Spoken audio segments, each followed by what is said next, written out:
Madame, Monsieur, une fois de plus, bonsoir et bienvenue à cette édition de Scène de Presse. Sur le plateau ce soir, le professeur Pascal Mesanga Nyamding, qui est sociopolitiste, chef du département de l'intégration et de la coopération pour le développement à l'IRIC. Bonsoir et bienvenue. C'est un plaisir de vous recevoir à nouveau sur le plateau de Scène de Presse. Bonsoir madame et merci pour cette invitation et surtout bonsoir à tous vos fidèles téléspectateurs. En face de vous, Jean-François Chanon, qui est le directeur de publication du quotidien Le Messager. Bonsoir et bienvenue. Bonsoir Lucrèce et bonsoir à tous les téléspectateurs de la CRTV que je suis heureux de retrouver ce soir et j'en profite pour dire bon carême à tous. Merci bien. Au menu de votre émission ce soir, législative 2020, à reprendre dans 11 circonscriptions du nord-ouest et du sud-ouest, dont 10 pour la seule région du nord-ouest. Ainsi en a décidé le Conseil constitutionnel au terme du contentieux post-électoral du double scrutin du 9 février dernier. Si ce verdict remet en lice les 6 partis politiques concernés, les observateurs y voient une deuxième chance pour le Social Democratic Front, mais surtout une tentative de sauver le parti de Ni John Frundi, qui n'a que 5 députés après les élections du mois dernier. Comment comprendre ce verdict du Conseil constitutionnel? Comment comprendre ce qui apparaît comme un essoufflement du SDF? Question sur la table du débat ce soir. Également sur la table du débat ce soir, la charge que subit le Cameroun ces derniers jours et précisément depuis la fin des élections du 9 février dernier, alors que celles-ci se sont déroulées dans le calme, à l'exception des échauffourées enregistrées dans quelques circonscriptions du Cameroun. On assiste à une forte agitation externe autour de notre pays entre l'activisme du professeur Maurice Kamto et les propos inélégants, voire paternalistes du président Macron sur le Cameroun et son chef, la charge des ONG des droits de l'homme contre nos forces de défense et de sécurité. Le Cameroun semble être la cible des tirs groupés de l'extérieur. Y a-t-il un agenda concerté? Qu'est-ce qui justifie cette agitation qui vient de l'extérieur? Ces questions sont sur la table du débat ce soir et ce sont des questions que nous vous posons, professeur Pascal Mesanga Nyamding. Oui, d'abord sur le premier point. La marche vers le processus de démocratisation est réelle. Il faut rappeler à tous ceux qui nous écoutent encore ici que c'est au prix du sang que ce pays a été indépendant. Je pense ici à Rodolphe Douala Mangabel, Martin-Paul Samba, les Oumyobé et de nombreux nationalistes. Ramenés à ce premier point concernant les élections, en 90, il y a encore eu beaucoup d'agitation et surtout beaucoup de sacrifices. On peut donc comprendre que 92-2020, c'est-à-dire 18 ans après, qu'enfin ce processus soit de plus en plus lisible. Je crois que personne ne peut contester qu'après la première élection législative pluraliste de mars 92, on a vu un pays qui a changé institutionnellement. Il est passé d'un système de parti unique à un système pluraliste, malgré quelques points d'ombre qui existent encore.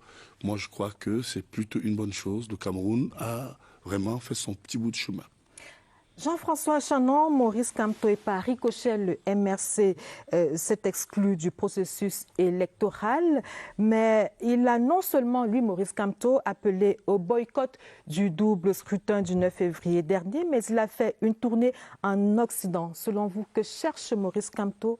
Que veut-il?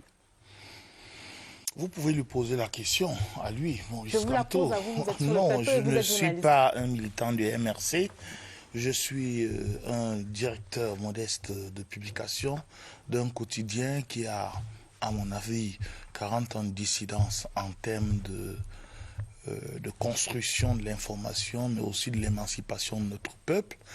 Mais je dois constater, comme vous le savez tous, que peut-être à ce niveau-là, vous allez tout de suite m'épingler en me disant que voilà, j'épouse une thèse de ce parti justement parce que j'estime que par rapport à ce que le professeur Mesanga Chalman vient de dire, Oui, c'est vrai, nous avançons vers la démocratie, mais en fait, ces élections, à mon humble avis, et ça c'est moi qui le pense, et peut-être mon journal aussi, n'auraient pas dû se tenir, notamment dans le contexte qui caractérise les deux régions du nord-ouest et du sud-ouest, parce qu'effectivement, vous voyez que c'est là-bas qu'on a annulé les élections, et les motifs sont tout à fait clairs, c'est-à-dire que il y a eu... On va revenir là-dessus. Non, mais permettez-moi de le dire. C'est important de le dire. C'est important de le dire. Allez-y rapidement. Bon, si vous voulez vraiment que je parle de Maurice Kamto... Allons-y rapidement.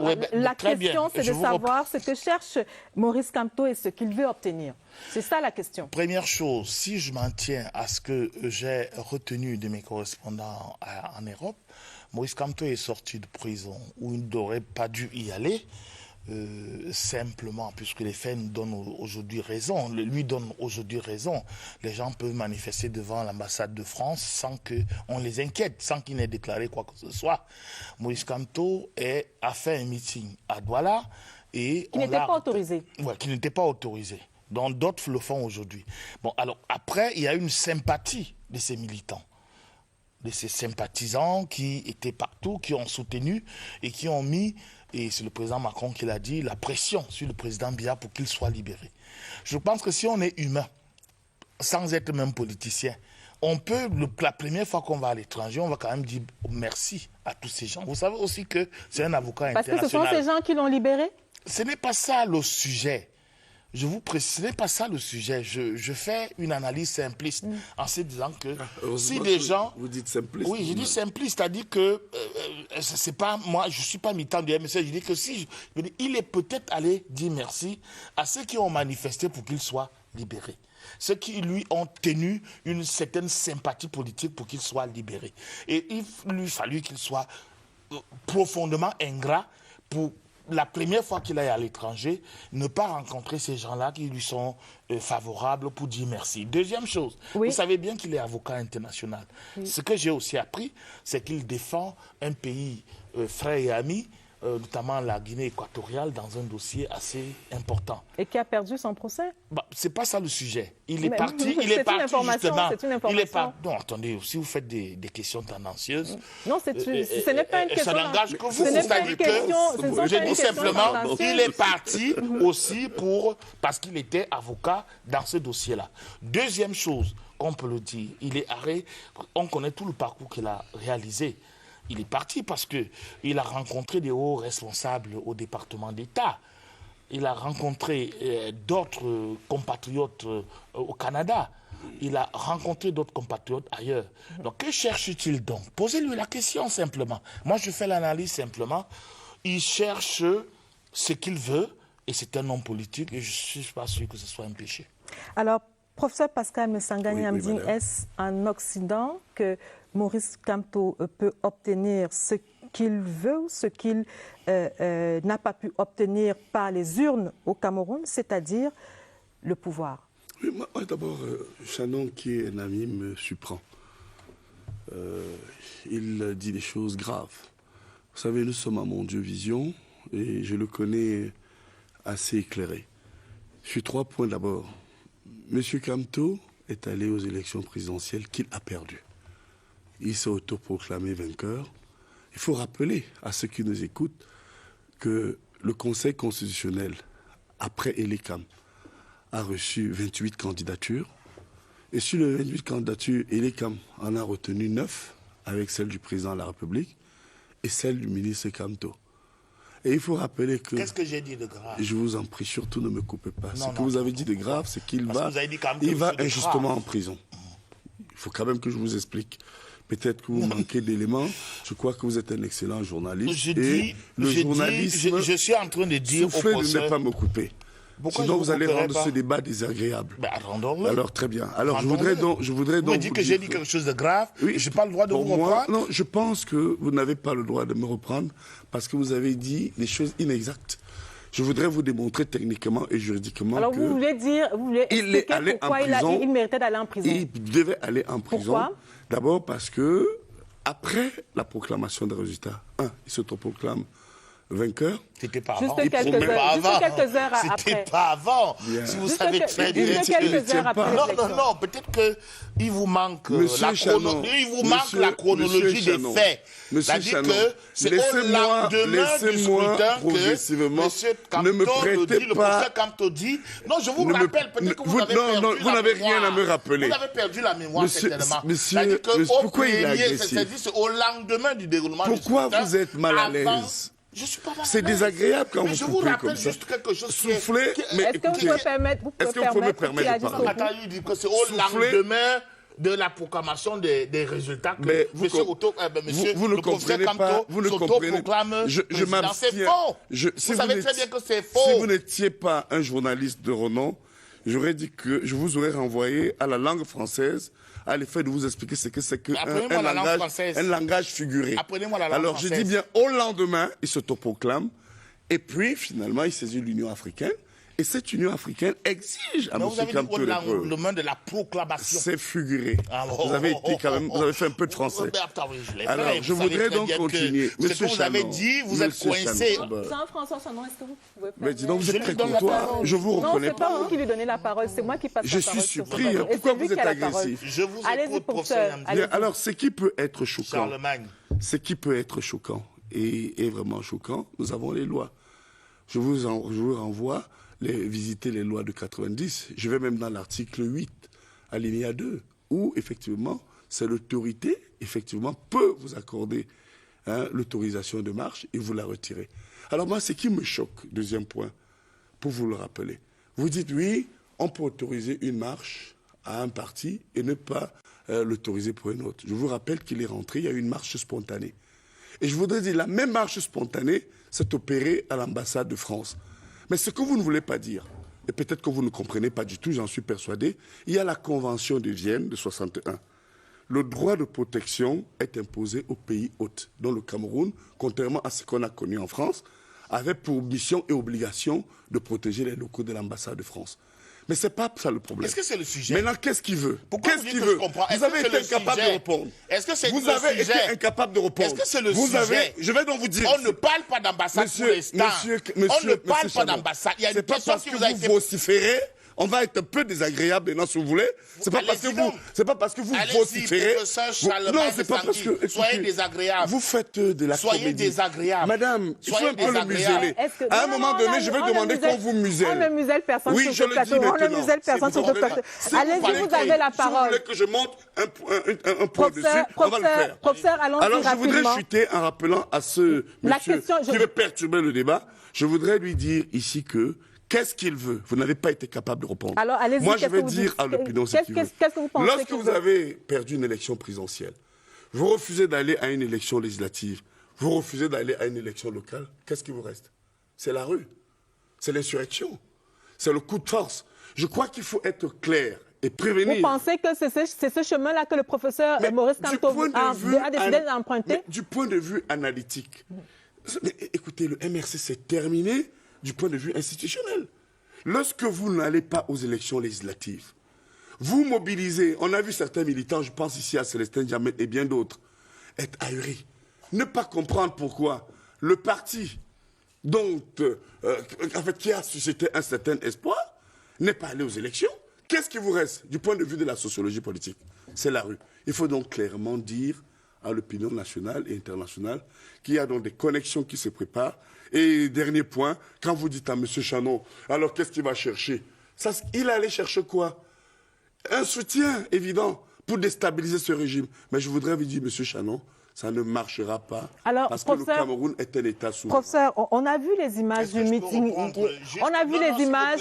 Vous allez répondre. Non, vous allez répondre. s'il vous plaît. Vous allez répondre. Soyons allez au répondre. même niveau d'information. Vous me permettez de poser la question et puis quand je vais passer la parole, vous pourrez répondre. Alors, on a vu les images, dont vous en avez d'ailleurs parlé, on a vu les images du meeting du professeur Maurice Camto à Douala avec une foule, justement, une foule en liesse.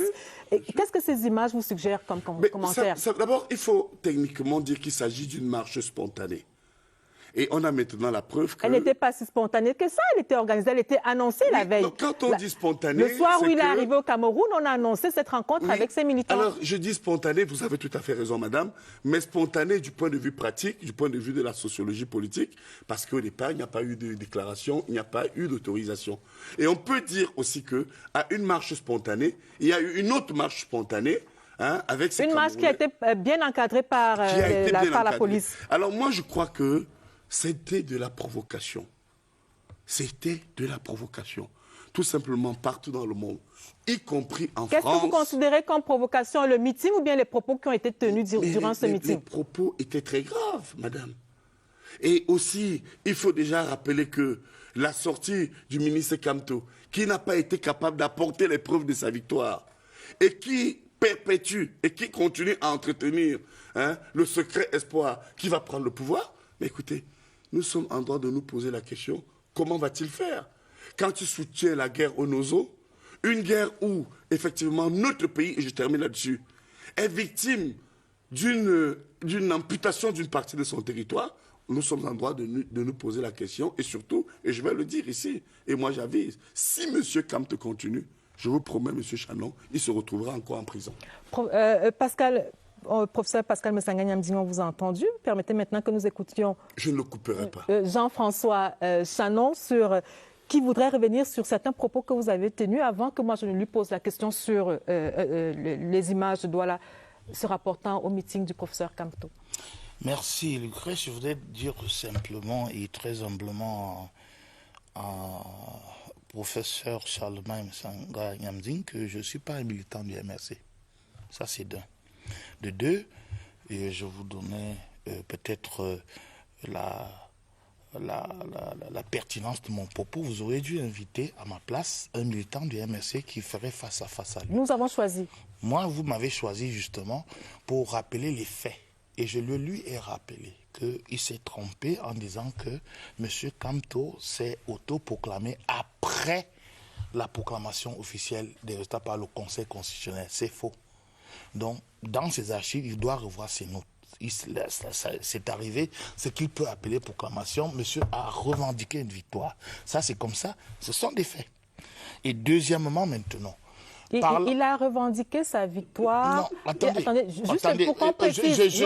Permettez-moi de préciser. Il a revendiqué sa victoire au lendemain des élections, donc juste quelques heures au lendemain de la tenue du scrutin. Exactement, je voulais juste qu'on s'entende là-dessus. Voilà, non, c'est pas ce que vous avez dit. Oh, faut arrêter. Non, attendez, c'est pas ce que vous avez dit. Bon, c'est pas grave. Bon, c'est ce que on vous va pas avez dit. épiloguer là-dessus. Oh, je peux continuer. Allez-y, allez-y. Et deuxièmement, vous ne m'apprenez pas la langue française. Je ne l'ai pas dit. Je ne suis pas un de vos étudiants. Je ne l'ai pas dit non plus. Très bien. Donc, on continue donc à vous dire ceci. Que la réalité du fait est qu'il y a un problème sérieux qui se passe au Cameroun. C'est que depuis 4 ans, il y a eu une crise qui a débouché sur une guerre dans les régions du nord-ouest et du sud-ouest. Et que jusqu'à présent, les solutions qui ont été exprimées par nos dirigeants actuels n'ont pas à rapporter la paix dans toutes ces deux régions, puisqu'il continue d'avoir des morts.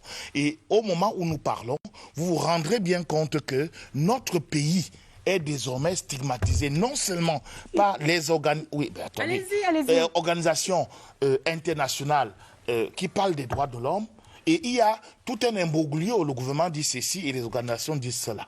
Et c'est même davantage plus sérieux, puisque vous avez parlé tout à l'heure, et peut-être qu'on en reviendra dessus. On va revenir là-dessus, je vous le promets. Un activiste qui a questionné, profité d'une occasion, je ne sais pas trop comment, pour interpeller le président français, qui a dit... Et puis, il faut bien se rendre compte que, avant cela, notre président, le président du Cameroun, a dit devant les médias, notamment la CRTV, que j'ai rendu compte au président Macron du déroulement du grand dialogue national. Personne n'a rien dit dessus. Mais Messanga-Niamdine, justement, vous n'avez rien dit dessus pour dire que, bon, voilà, est-ce que c'est normal que notre président, le président du Cameroun, dise à la CRTV que j'ai rendu compte au président Macron lors de la rencontre de Lyon, je pense, de comment s'est déroulé le grand dialogue national. Et quand maintenant le président de la France, qui n'est pas notre président, profite, je ne sais pas trop profiter parce qu'une telle attitude, et chacun, moi je ne porte pas de jugement de valeur sur le président Macron. Je ne sais pas si De Gaulle ferait la même chose, je ne sais pas trop bien si Pompidou aurait eu la même réaction face à un individu, je ne sais pas si Chirac aurait la même réaction au Mitterrand, peut-être Sarkozy, qui à une fois s'est laissé aller à un tel propos, à une telle, j'allais dire, interactivité. Mais je me dis quand même qu'il y a quelque chose qui ne va pas. Au lieu peut-être de commencer à créer toute cette invective, parce que je répondrai, et je termine par là, à ce qu'il a parlé de réaction ou bien de marche spontanée, notamment ceux qui sont, et ça continue d'ailleurs, puisque ce n'est plus spontané, puisque d'autres personnes l'organisent. Les acteurs du système l'organisent à Garoua, à Bafoussam et ailleurs, contre le président Macron, pour dire non, nous disons non au président Macron. C'est devenu quelque chose d'assez machinal qui ne fait pas honneur à notre pays, parce que les amis, quand vous aimez, on ne fait pression que sur les amis. On ne fait pression que sur des amis. Si vous n'êtes pas mon ami, je vous fais pression sur quoi? Si je vous demande de l'argent, je ne fais pression que sur un ami. Donc, c'est la réponse exacte que je peux donner à Charlemagne Mangani, qui tout à l'heure essayait d'expliquer que, voilà, qu'est-ce que le professeur Campo cherche là-bas. Je crois que tout être humain normal... Le professeur Campo... Je réponds, je termine. Allez-y rapidement. On ne va pas y passer la nuit. Patriote normal, qui ne veut plus entendre parler de guerre dans ce qu'on appelle aujourd'hui le nozo, a le droit de demander aux hommes de bonne volonté partout dans le monde entier parce que le Cameroun est incapable de résoudre ce problème en interne. Mais ça se voit. Ça se voit. Le grand dialogue est passé. Est-ce qu'il n'y a plus de morts là-bas? Le grand dialogue est passé. Est-ce qu'il n'y a plus de morts là-bas? Est-ce que la sérénité qui existe, est-ce que par exemple, les élections qui ont été annulées récemment, les élections qui ont été à la demande d'un important parti politique, au Cameroun, le SDF, pour ne pas le nommer, c'est parce qu'effectivement, l'élection n'a pas pu avoir lieu. Jean-François Chanon, on a bien vu les conséquences de ces interventions extérieures dans les pays étrangers. On a vu ce qui s'est passé en Libye. Mais pourquoi vous dessinez le diable devant vous? Mais il faut bien en parler, puisque vous prenez cet exemple. Vous prenez cet exemple. Montrez-nous. Citez-nous un pays où cette communauté internationale a pu résoudre des problèmes qui se posaient en interne dans un autre. Cette communauté internationale que vous appelez à quoi réagir. La guerre du Vietnam. Madame, je peux... Vous avez entendu parler de la guerre du Vietnam? Et j'espère qu'il va aussi observer la même courtoisie que moi. Je ne parle pas, monsieur André. Vous pouvez prendre le plateau, alors, si madame, vous voulez. Je vais d'abord avant que vous ne répondiez, je voudrais quand même que vous releviez cet équivoque sur ces propos du président, sur ces propos que le président aurait tenus. Il aurait dit j'ai rendu compte au président Macron. Est-ce que ce n'est pas simplement une question de sémantique? D'abord, je vais vous dire, madame, je vais d'abord vous expliquer ce que, volontairement ou involontairement, Monsieur Chanon ne comprend pas du tout. Alors, monsieur, je ne vous permets pas. Vous n'avez pas à me permettre. Je ne vous permets pas de croire que vous l'intelligence que vous avez est supérieure à celle que je peux avoir. Je n'ai pas dit. Non, mais vous le dites. J'ai dit à tort ou à raison. Non, mais attendez un peu. Vous venez d'ajouter à tort. Quelle malhonnêteté! Quelle malhonnêteté! Permettez-moi. Vous dites qu'il y a une intelligence que je ne peux pas avoir. Non, c'est pas ce que je dis. Et vous dites à tort ou à raison. Jean-François Chanon. Je vais vous expliquer. S'il vous plaît. À tort ou à raison. Jean-François Chanon, s'il vous plaît. Quand vous discutez dans un débat où des gens sérieux nous regardent. Je suis d'accord. Ne soyez pas aussi condescendants. Permettez-moi de vous... Ne soyez pas aussi arrogant dans les propos. Je dis bien... Je lui laisse la parole. Je lui laisse la parole. Vous n'allez jamais me la laisser. Mais je reviens sur, à tort ou à raison, ce que vous ne comprenez pas du tout. Alors, sur ce premier point, vous avez oublié la mémoire de l'histoire. La mémoire de notre histoire, c'est que, ici, ça me fait penser à un écrivain comme Bertrand Badi, France Fanon et autres. Et Badi disait, nous les Noirs sommes des gueux. des chiens, des colonisés, des esclaves. Et personne n'a de la considération pour nous. Surtout, vous venez de confondre l'écrivain parce que permettez-moi. Allez-y, laissez-le terminer. Et je voudrais aller plus loin et vous dire que, peut-être votre mémoire vous savez, je suis d'accord, laissez qu'elle me trahisse, mais on nous observe. Hein, vos enfants vous regardent. Hein, je crois que vous avez une femme. Moi, vous savez, sur un plateau, je pense un temps soit peu à ma femme et à mes enfants. Je ne joue pas au fou comme vous. Qu'est-ce qu'elle vient de faire? Mais parce que vous dites n'importe quoi, pardon.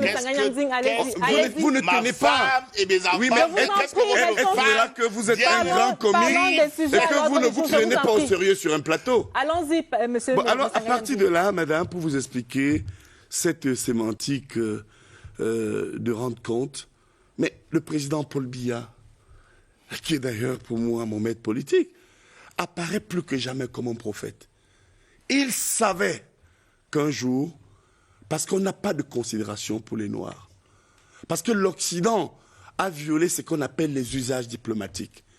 Permettez-moi un tant soit peu de vous évoquer aussi, à un moment donné, les procédés diplomatiques, où un chef d'État a ce qu'on appelle une rencontre au sommet. Techniquement, M. Chanon, les rencontres au sommet sont les rencontres de chefs d'État et de gouvernement. Il y a des échanges. Ce n'est pas comme ça dans la rue. Je vous cite ici une très bonne amie en France qui est députée européenne, Nadine Morano, qui, dans un tweet, a fait constater que le président de la République française débite tout à un inconnu. Ça, c'est une question. Permettez-moi, ne me coupez pas. C'est une à partir de là, à partir de là, je ne le couperai pas. À partir de là, Nadine Morano, vous savez qui c'est? Moi, je vous ai connu en France. Vous savez qui est Nadine Morano? Elle est députée européenne. Vous savez qui elle est? Elle est députée européenne. Jean-François, vous le laissez terminer. Citez-la jusqu'au bout. Elle est députée. Citez-la aussi dans tout ce qu'elle dit sur les Noirs. Jean-François, citez-la aussi bien dans tout ce qu'elle dit sur les Noirs. Vous savez, citez-la aussi. Vous êtes bien courtois, hein? Et dans cet élan, madame, le président de la République française, qui en réalité a suscité par son jeune âge un espoir, à un moment donné, une rupture entre un système paternaliste. Tout à l'heure, vous avez également évoqué que peut-être Sarkozy, non, depuis De Gaulle. N'oubliez pas que la France-Afrique... Pourquoi vous avez honte? Oh, il me coupe encore. Reprenez-moi. Je voudrais vous rappeler reprenez-moi dans ce que j'ai dit. La France-Afrique... Ça pourrait vous faire une bonne citation selon ce que Jean-François Chanon a dit. La France-Afrique a toujours été considérée comme la main noire de la France coloniale sur les États africains. Et l'attitude du président Macron, qui est un ami du Cameroun, a apporté tout simplement la preuve que, une fois de plus, le vieux système paternaliste qui encadre les relations franco-africaines et les relations nord-sud se perpétue. N'oubliez pas, madame, et je vais chuter rapidement là-dessus. Mais pas sur cette question, parce qu'on va revenir là-dessus. Oui, bien, alors, quand le président de la République, je suis allé rendre compte au président Macron, mais on a la preuve. Il savait que, peut-être du jour au lendemain, le président Macron dirait que j'ai demandé au président Paul Biya et j'ai conditionné son arrivée à Lyon par la libération de Camto. Vous êtes fiers de ça? Si vous êtes fiers de ça, je voudrais vous dire que beaucoup d'Africains ne sont pas fiers. De ça? Tout simplement parce que il s'agit ici, et je voudrais tout simplement vous dire qu'il y a ce qu'on appelle enfin des usages et des procédés diplomatiques. Et je termine en vous rappelant quelque chose, M. Chanon, qui a choqué tout le monde, madame. Vous savez, on a réalisé que le président de la République française s'adressait à un prévenu. Le président de la République française s'adressait à un terroriste. On va revenir sur cet aspect. En relation avec ce qui s'est passé, on peut se poser donc deux questions. Je vous promets, madame, je suis... Il a ambition, laissez-le dire ce qu'il voulait dire. Il a ambition, laissez-le dire. J'ai bien écouté les propos de Jean-François Chanon, qui a souligné que le professeur Maurice Kamto s'est retrouvé de l'autre côté pour remercier ce qu'il avait soutenu pendant qu'il était c'est mon analyse à moi. Mais vous allez la couper aussi? Alors, pendant qu'il est en détention, alors je Si, voudrais je ne vous savoir, connaissais pas, j'allais croire que vous êtes sous. à qui devrait-il être redevable? Au président de la République qui a ordonné permettez qu'il soit qu'il dise libéré, ça et ou que moi, alors je dise rien. à ces gens qui, Vous permettez entre qu'il dise guillemets, ça et que je dise rien. l'auraient soutenu? Madame, vraiment, ce monsieur perturbe ce plateau. Non, répondez à ma question. Répondez à ma question, c'est reprenez, plus madame, important. il m'a perturbé. Vous êtes déstabilisé. Jean-François Chanon Vous pouvez disait pas me tout à l'heure déstabiliser, dans oui. son propos que Maurice Kamto s'est retrouvé de l'autre côté, en Occident notamment, pour remercier tous ceux qui l'ont soutenu pendant qu'il était en prison et qui on va emprunter à l'expression du président Macron, qui aurait fait pression sur le président de la République pour obtenir sa libération. Est-ce que vous êtes de cet avis? Est-ce que cette pression-là, cette pression dont il parle et ce soutien qui serait venu des Camerounais de l'étranger aurait pesé sur le président pour qu'il soit libéré, le professeur Maurice Kamto? Avant de répondre à votre question, je voudrais faire une observation. Oui. Le 13 novembre prochain, la France et le Cameroun célèbrent le 60e de leurs accords de coopération. Il faut être clair là-dessus. La France est un ami du Cameroun. Le Cameroun, aujourd'hui, la France a connu, il faut le rappeler, a eu 8 chefs d'État. Si je prends De Gaulle, je ne vais pas les citer tous. Professeur, allez-y rapidement parce que le temps nous tient à la gorge. Et je voudrais ici dire que cette France avait un devoir de protection parce que quand il dit les remercier, remercier qui? La basse ou le MRC basse? N'oubliez pas quelque chose, M. Chanon. Allez remercier dans un contexte où notre mission diplomatique a été vandalisée. Notre mission diplomatique a été cassée. Vous ne dites pas un mot là-dessus. Alors si vous nous dites qu'il a fait une tournée de remerciements, à l'effet d'aller remercier des personnes qui entretiennent le conflit au Nozo. Je pense ici à Tapan Aivo, qui est un terroriste qui vit aux États-Unis. Chris Anon, qui vit aux États-Unis, Ayabacho Lucas, qui vit aux États-Unis, et qui vit en Norvège. Et vous venez nous dire, sur un plateau sérieux, ici, qu'il allait remercier cette diaspora qui entretient la guerre, qui tue et qui massacre. Je voudrais me permettre de vous dire que vous n'avez rien compris. Vous n'avez même pas compris l'enjeu qui consiste à déstabiliser le Cameroun à partir de l'extérieur, avec une personne qui n'a même pas gagné les élections et qui se bat pour reprendre le pouvoir par coup de force. Oui, répondez. Si vous aurez la possibilité. En quelques secondes, vous lui répondez en quelques secondes. Très simplement. Allez-y rapidement. J'ai dit ceci, que c'était une analyse personnelle, en disant qu'il est certainement, entre autres, allé dire merci. Remercier la base. Ah, je dis bien. Ceux qui ont cassé l'ambassade. Non, s'il vous plaît, dire merci. Et qui sont devant les tribunaux. Dire merci. J'ai dit dire merci, pas remercier. C'est pas la même chose en français. Ben si, hein. Alors, attendez un peu. Donc, entre autres, ceux qui l'ont soutenu, qui ont demandé qu'il soit pas embastillé injustement comme il a été. Par la case. Deuxième chose, je vous réponds sur votre plateau, c'est-à-dire sur votre secteur. Oui. Vous savez très bien que les intérêts entre les amis n'ont pas, les pays n'ont pas d'amitié en tant que tel, comme vous le dites, ce sont les intérêts. Il y a trois choses. Vous l'apprenez à personne. Dites ce que vous avez à dire. Qu'est-ce que vous voulez dire? Trois choses se sont. Qu'est-ce que vous voulez dire? Trois choses se sont. Écoutez-moi bien. On ne fait que ça. Ça fera l'objet certainement de votre prochain cours lyrique. Peut-être. Troisième, première chose. Il y a trois événements entre la France et le Cameroun qui se sont déroulés. La première, la dévaluation du franc CFA, elle a été souhaitée. Changement de monnaie. L'Afrique centrale n'a pas répondu comme l'Afrique de l'Ouest. Laisse-moi terminer. C'est trois choses. Écoutez-moi pour un instant. Allons-y rapidement. Et vous savez très bien qu'en Afrique centrale, c'est le président Biya qui est le leader. Qu'est-ce que ça a à voir avec la Deuxième chose. Répondez. Deuxième chose. Sujet, monsieur. Deuxième chose. Qu'est-ce que ça a à voir? Je vous réponds. Avec la deuxième chose. Vous avez dit quelque chose d'important s'est passé dans les relations économiques entre le Cameroun et la France. Oui. Comme n'écoute pas, je vous parle. Deuxième chose. Non, je vous parle à vous. Puisque c'est vous qui posez la question. Il ne veut pas apprendre. Il ne veut pas apprendre. Monsieur Chanon, deuxième chose. Vous avez bien vu que. Oui, il m'a dit merci. Il y a eu un problème au port autonome de Douala. Il a dit que M. Bolloré est venu, elle a dit, attendez un tout petit peu. M. Bolloré, troisième élément, M. Le Drian s'est bien rendu au Cameroun. Pas le Drian, le Drian. Le Drian. Et alors actuellement, c'est pas M. Bolloré qui a le port. Troisième chose, et je termine là-dessus. Oui. Pierre Castel est venu au Cameroun, était bras dessus avec notre président. Et alors Quelle relation ça a avec la tournée de M. Kamto? les impôts, Il a 40 bouché, milliards. il a bouché Et cette alors, Je ne parle pas de M. Camto. Je parle, quand on mais parle je voudrais que vous sérieusement, Vous êtes il hors tombe dans sujet. la diversion. Vous êtes hors Je voudrais que sujet. On vous va terminiez. analyser les vraies choses et vous ne voulez pas comprendre. Ce sont Quoi? ces Parce que c'est trois trois événements qui font que, Il va Et et comme à je le l'étranger. disais à l'entrée de mon propos, Oui. les amis, hein, c'est les intérêts. Et la On vous France, parle de Camto. Qu'est-ce qu'il est allé chercher? Vous dites trois vous avez une fixation hein, sur Nous Camto. allons marquer un premier Vous arrêt. avez une vous êtes fixation, belge. vous avez une fixation sur Camto. Nous allons marquer un premier arrêt. Jean-François Chanon, vous permettez? Jean-François Chanon, vous permettez? Professeur de quoi? Vous êtes perdu. Jean-François Professeur de quoi? Chanon. Jean-François Chanon, est-ce que vous permettez? Nous allons marquer un arrêt dans cette édition de Scène de presse.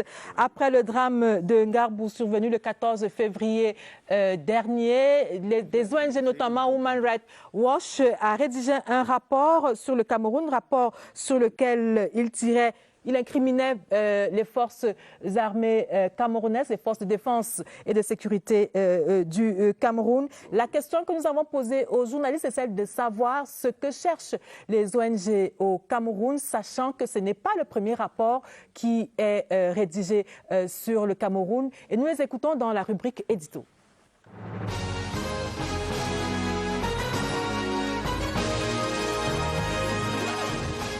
Il ne faut même pas tenter de se demander, c'est la réalité. Ces ONG-là roulent effectivement pour l'enlisement et puis l'accaparement du Cameroun par d'autres forces. Vous savez que actuellement, avec la guerre au Nozo, c'est un bon tremplin pour salir l'armée du Cameroun qui est très résiliente, et par là où ça va être facile d'envoyer peut-être une force des Nations Unies au Cameroun pour restaurer la paix, ce qu'ils n'ont jamais pu faire ailleurs. Chaque ONG a ses objectifs, ses moyens d'action, sa méthodologie d'action, de même que son chronogramme d'activité. Mais là, on se rend compte qu'il y a parfois des dessins inavoués. Lorsque vous jetez un regard notamment sur les événements qui se passent au Cameroun, vous constaterez qu'il y a des enjeux latents que les ONG veulent davantage atteindre. Je prends notamment le cas de Human Rights Watch, qui a notamment publié un ensemble de chiffres déterminés sur les exactions de l'armée camerounaise. Maintenant, nous qui sommes les scientifiques, on se questionne sur quelle est la méthodologie qui a été justement utilisée pour aboutir à de tels résultats. Compte tenu de la situation sécuritaire qui prévaut dans le nord-ouest et le sud-ouest, compte tenu des défis auxquels le Cameroun doit répondre, et face à la montée des périls, on se serait attendu à ce que les ONG prennent fait et cause pour le Cameroun, pour son peuple, pour ses populations et pour son armée. Mais nous avons la nette impression que les organisations non gouvernementales font l'exact contraire de ce qu'il y a lieu de faire. Premièrement, est-ce qu'il y a eu des enquêtes qui ont été davantage menées de façon fiable et approfondie pour véritablement savoir qu'est-ce qui a été mené sur le terrain?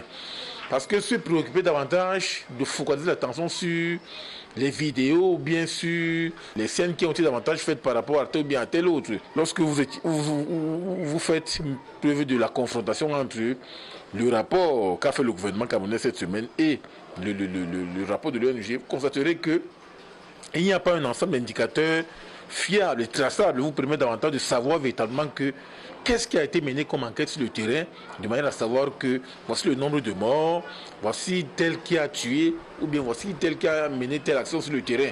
Lorsqu'on tue un soldat, ça ne dit rien. Lorsqu'on coupe la main à un ouvrier qui va aller travailler au champ, lorsqu'on chasse des élèves qui veulent entrer à l'école, ils ne s'en plaignent, ils n'en parlent jamais, ça c'est des non-événements.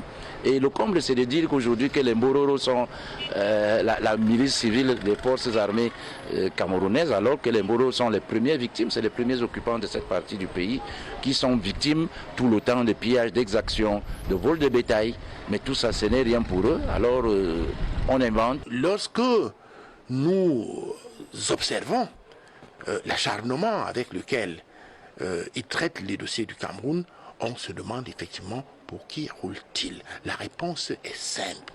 les ONG ont certainement leurs propres objectifs à atteindre, mais elles peuvent être le bras armé de certains États ou de certaines structures nationales ou internationales pour dévier les causes pour lesquelles elles ont été créées. Aujourd'hui, on se questionne, est-ce qu'en réalité, les ONG roulent pour les institutions internationales qui les financent au quotidien de manière à avoir un ensemble de prix déterminés?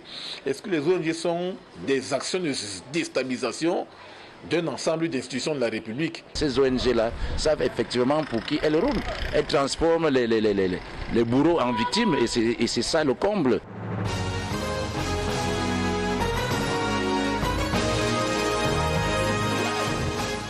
Alors, vous venez d'écouter les journalistes sur cette question pour qui roulent les ONG. Alors, moi, la question que je voudrais vous poser sur ce plateau, le professeur Pascal Messanga-Miamding, c'est celle de savoir, de votre point de vue, est-ce que Women Rights Watch a été manipulé ou alors il s'agit simplement d'une erreur d'appréciation? Non, c'est une manipulation commandée. D'abord, je voudrais vous rappeler que les États africains ont connu l'esclavage, la colonisation et l'institutionnalisme. Les nouvelles stratégies, le nouveau déploiement des États puissants qui aujourd'hui contrôlent le monde est de nous sortir de la scène internationale. Or, qu'est-ce que nous voulons aujourd'hui? Regarde de la position du Human Rights Watch. C'est que nous voulons une communauté internationale inclusive, où on respecte la souveraineté des États, où on respecte l'insertion de l'État, où on respecte le statut de l'État. Ramenez à Human Rights Watch. Je voudrais déjà vous rappeler que vous avez des Camerounais qui existent à Douala et à Yaoundé, pour ne pas citer cette radio Balafon, qui ont appelé et ils ont dit qu'ils étaient vivants. Que contrairement à ce qui a été annoncé. Contrairement à ce qui a été annoncé. Ils sont vivants, c'est ce qu'ils disent. Ils sont vivants. Et puis, le dernier point, qui est important à rappeler, je m'étonne lorsque j'écoute ici l'analyse infranationale, c'est-à-dire à l'intérieur du territoire de certains, et l'analyse supranationale, parce que n'oubliez pas qu'on a deux types d'acteurs qui interviennent dans ce type de conflit. Vous avez les acteurs bilatéraux, que sont les États, et vous avez les acteurs multilatéraux qui refusent de comprendre, pour certains, qu'il s'agit d'un État souverain dont le sacro-saint principe de territorialité, mais bien connu en droit international, est bafoué, et qu'on oppose sur le territoire du Cameroun la position d'un gouvernement légal reconnu par les Nations Unies et la position des terroristes. Vous ne pouvez pas voir ça en France. Alors, vous ne pouvez pas voir ça aux États-Unis. Nous sommes donc en droit, au regard de ce rapport erroné, de reconnaître que, malheureusement, les États africains ne sont pas d'aussitôt libérés. Il faut convoquer la mémoire de l'histoire pour comprendre que nous sommes des sempiternels esclaves. Alors, nous sommes des sempiternels dominés et c'est inacceptable. Jean-François Chanon, manipulation ou erreur d'appréciation de la part de Human Rights Watch? Moi, je pense qu'il n'y a pas d'ONG neutre partout, notamment en ce qui concerne les droits de l'homme. Enfin, c'est intéressant. Allez-y, Jean-François. Non, c'est intéressant au moins. Alors, il est redevenu lucide. Allez-y. Non, c'est-à-dire que pour être plus sérieux, il n'y a pas d'ONG neutre dans le monde entier. Et moi, je crois que parfois, ça peut arriver. Les ONG sont. Vous voulez dire que les ONG sont parfois. Laissez-moi dire ce que je vais dire. Permettez-moi de poser la question. Permettez-moi de poser la question. Est-ce que vous pensez qu'elles sont. Est-ce que vous pensez. Vous allez continuer. Est-ce que vous pensez que les ONG. Un être conscient et lucide intellectuellement. Est-ce que vous pensez que les ONG sont à la solde des grands groupes mondiaux, des multinationales ou bien des États? C'est la question que je voulais vous poser. Allez-y. Pas forcément. Pas forcément, parce que ça dépend des sujets importants. Je vais vous prendre le cas de coronavirus. Tout le monde sait qu'en fait, on parle de la chloroquine aujourd'hui, qui manque partout dans le monde entier. C'est parce qu'il y a des groupes de pression qui veulent vendre la chloroquine et qui parlent de coronavirus. Je ne veux pas dire qu'ici, sur ce plateau qui est aussi sérieux, que le coronavirus n'existe pas. Mais ça, et je dis que, et je répète ce que je dis, toutes les ONG en général, il n'y a pas d'ONG neutre. Il y a toujours des ONG qui obéissent à une idéologie. Et celle de Human Rights Watch, c'est notamment les droits de l'homme. Et ce que je conseille, et ne me coupez pas, c'est que l'on puisse exactement dire ce qui s'est passé à Ngarbou. Parce que notre gouvernement a dit une chose et le président de la République a dit une autre. C'est-à-dire qu'il faut une enquête approfondie. Et ça, c'est deux choses différentes parce que c'était déjà arrivé au Cameroun où on avait confondu, à l'époque, notre gouvernement, évidemment, le massacre d'une maman et des enfants dans l'extrême nord. On avait dit qu'un ministre de la communication, que je salue d'ailleurs pour sa bêtise de l'époque, avait dit que ça s'est passé au Mali, c'était pas au Cameroun. Et après, enquête approfondie, on s'est bien rendu compte que c'était au Cameroun que ça s'est passé. Aujourd'hui encore, je pense que les auteurs de ces massacres-là sont en train de payer. Mais pour conclure de manière générale, pour ne plus reprendre la parole sur ce sujet, puisque on me traite, Messayanga Yamzing, de dire enfin quelque chose de sangé, je vais donc le surprendre parce que je vais dire quelque chose qui lui sera insensé. Pour qui roule le manque de vérité dans cette affaire? Le manque de vérité roule parce qu'on est dans un théâtre de guerre. Et moi, je pense notre État, notre président a le droit de saisir la CPI, notamment pour tous ces terroristes, comme on les appelle ainsi, qui sèment la mort dans, dans le Nosso aujourd'hui. Il y a l'occasion de saisir, même si nous ne sommes pas signataires du traité de Rome, on a le droit, parce que la Côte d'Ivoire l'a bien fait, et puis a envoyé un ancien président à la CPI. Mais je pense que, parce que notre gouvernement, et ça, ce serait bien de le faire, professeur Charlemagne Messaka-Yamding, de saisir la CPI, la Cour pénale internationale, pour dire qu'effectivement, il y a des criminels qui tuent les gens là-bas. Et il y aura une enquête complète pour savoir exactement qui de nos forces de défense ou qui des terroristes supposés, moi je préfère les appeler ainsi parce que pour déterminer qui sont des terroristes, il y a tout un processus. C'est entendu, c'est entendu. Ne me coupez pas. C'est entendu, Jean-François Sanon. Quand on puisse le saler et dire effectivement qui sont. C'est une grave affaire qui se déroule là. Jean-François Sanon, on vous a entendu. Alors, professeur Pascal Messanga-Yamding, professeur Pascal Messanga-Yamding, de votre point de vue, quel serait l'intérêt d'une ONG des droits de l'homme de vouloir à tout prix accabler l'armée camerounaise? D'abord, madame, le Cameroun, c'est une cible géopolitique et géostratégique. Vous savez, aujourd'hui, je vous fais remarquer une seule chose, au regard du temps qui nous est imparti. Lorsque les camions de drogue, les camions de sucre, le pétrole trafiqué et toutes sortes de trafics. Je vous assure, madame, vous allez vous rendre compte que ces camions ne sont pas attaqués. Problème de géopolitique et de géostratégique. De deux, je voudrais rappeler que les Bororo sont massacrés. Vous savez, les Juifs et les Noirs sont des peuples qui ont beaucoup souffert. J'ai encore la mémoire de la Shoah. Je vous assure, les cheptels sont incendiés, les familles sont harcelées, les femmes enceintes sont éventrées. Ce sont les populations. Je vous assure, madame, personne n'en parle. Ne personnalisez pas. Aujourd'hui, il y a un génocide en blanc. Troisièmement, je termine là. Dans ce jeu du massacre, qui doit s'arrêter, où aujourd'hui, on a sur le terrain des Libériens, des Nigériens. Vous savez, du point de vue géostratégique, je vous ai prévenu, hein. Vous avez à côté, il va dire quelque chose les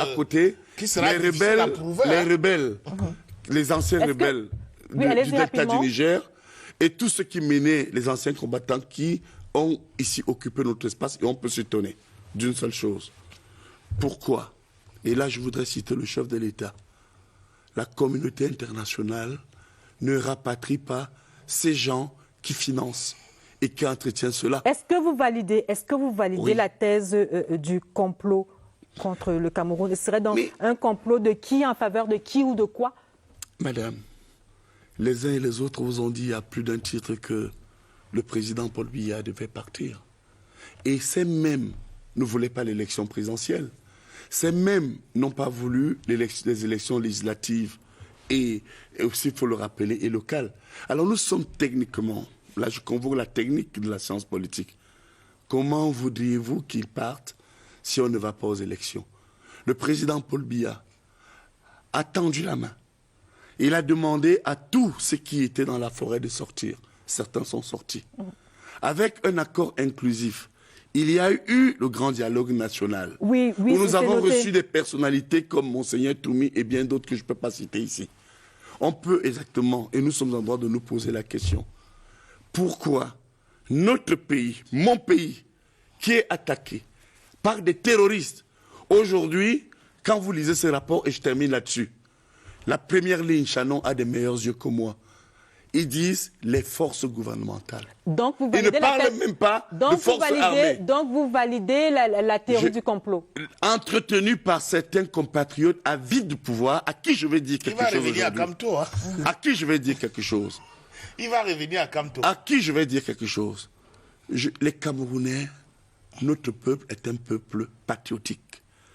Le Cameroun et l'Algérie ont mené leur résistance. Personne, je dis bien personne, ne viendra à la place des Camerounais choisir ceux qui vont nous diriger. Ceux qui entretiennent ce complot, à travers des exactions, à partir des prétextes de marche, qu'ils sachent une chose, c'est que nous autres, Camerounais, et le peuple camerounais dans sa majorité est prêt, et s'il continue, Monsieur Shannon, je peux vous dire qu'ils nous trouveront en face. Messieurs, nous allons marquer notre arrêt dans cette édition de Scène de presse et nous allons écouter le ministre de la Communication qui affirmait cette semaine au cours d'un point de presse que le gouvernement détient des éléments de complicité entre Women Rights Watch et les terroristes au Cameroun.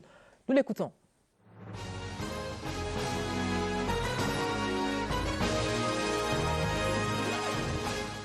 Dans le dit rapport, il est fait état, une fois encore, de façon totalement infondée, du meurtre de 21 personnes civiles, dont une femme et 13 enfants, dans une attaque armée menée le 14 février 2020, dans la localité de Ngarbou, département du Dongamantoum, région du Nord-Ouest. En outre, les forces nationales de défense et de sécurité ils sont accusés d'avoir incendié 5 maisons et commis de nombreux pillages et autres passages à tabac des populations, accompagnés en cela par plusieurs membres de l'ethnie Peul Mboro. Le gouvernement de la République rejette en bloc les allégations contenues dans ce rapport de Human Rights Watch. En tout état de cause, ce qui achève de convaincre sur la partialité absolue de Human Rights Watch dans l'élaboration de son rapport, ce sont les accointances avérées entre l'auteur du dit rapport et les milieux terroristes. L'interpellation le 24 février 2020 d'un dangereux terroriste sécessionniste dénommé Fort Yakubu et l'exploitation de son téléphone portable ont permis d'établir que l'intéressé entretient d'étroites relations de complicité active avec Madame Hilaria Aligrosi. C'est ainsi que dans plusieurs de leurs échanges par message téléphonique, cette dernière demande au terroriste, alors présenté comme un spécialiste du trucage d'images destiné à la propagande sécessionniste, au-delà de tous les crimes, violences et trafics illicites auxquels il se livre au quotidien, de lui fournir autant que possible, en les fabriquant de toutes pièces, des documents visuels, photographies et vidéos montrant les forces camerounaises de défense et de sécurité en train de commettre des violences sur des civils.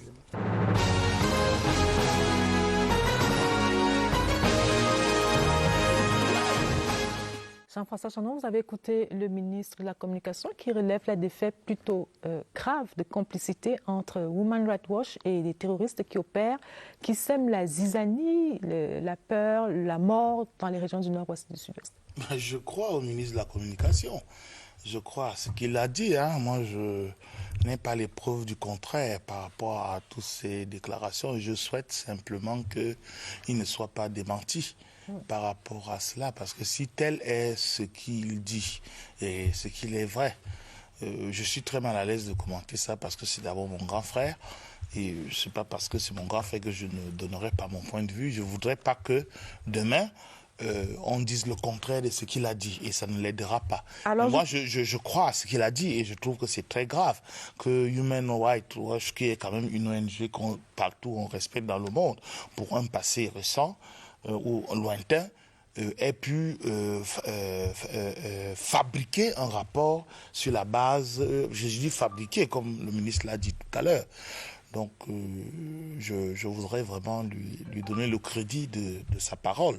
Alors, et je trouve regrettable qu'effectivement, et c'est ce que je disais au début, il n'y a pas d'ONG neutre. Hein, et puis parfois... Pour revenir... moi, je me souviens... C'est important de le dire. Oui, allez-y rapidement. Je me suis souvenu quand même d'un ensemble d'ONG qui ont dit des choses assez difficiles. Quand moi, j'ai vérifié en tant que journaliste, je me suis rendu compte que ce n'était pas aussi fondé que cela. Mais je dis qu'il y a une situation difficile, et c'est le rêve de tous les Camerounais que cette guerre cesse.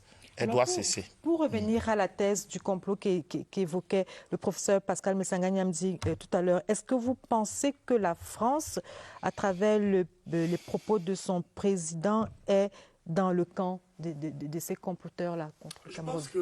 Non, c'est à moi. La question est à Jean-François. Rapidement, vous répondez. C'est dommage. Allez-y, rapidement. Il veut parler. Allez-y, Jean-François Chanon, allez-y. Votre question était Est-ce que la France est complice? Voilà la question. Non, vous savez... Est-ce que la France est dans le camp? Est-ce que la France, pour revenir à la théorie du complot... C'est deux événements... Pour revenir, je vous réponds déjà. Voilà, pour revenir à la théorie du complot évoquée par le professeur Pascal Messanga Nyamdi il y a quelques instants, est-ce que vous pensez que la France, et à travers les propos de son président, est du côté des comploteurs? Non, j'ai suivi les propos.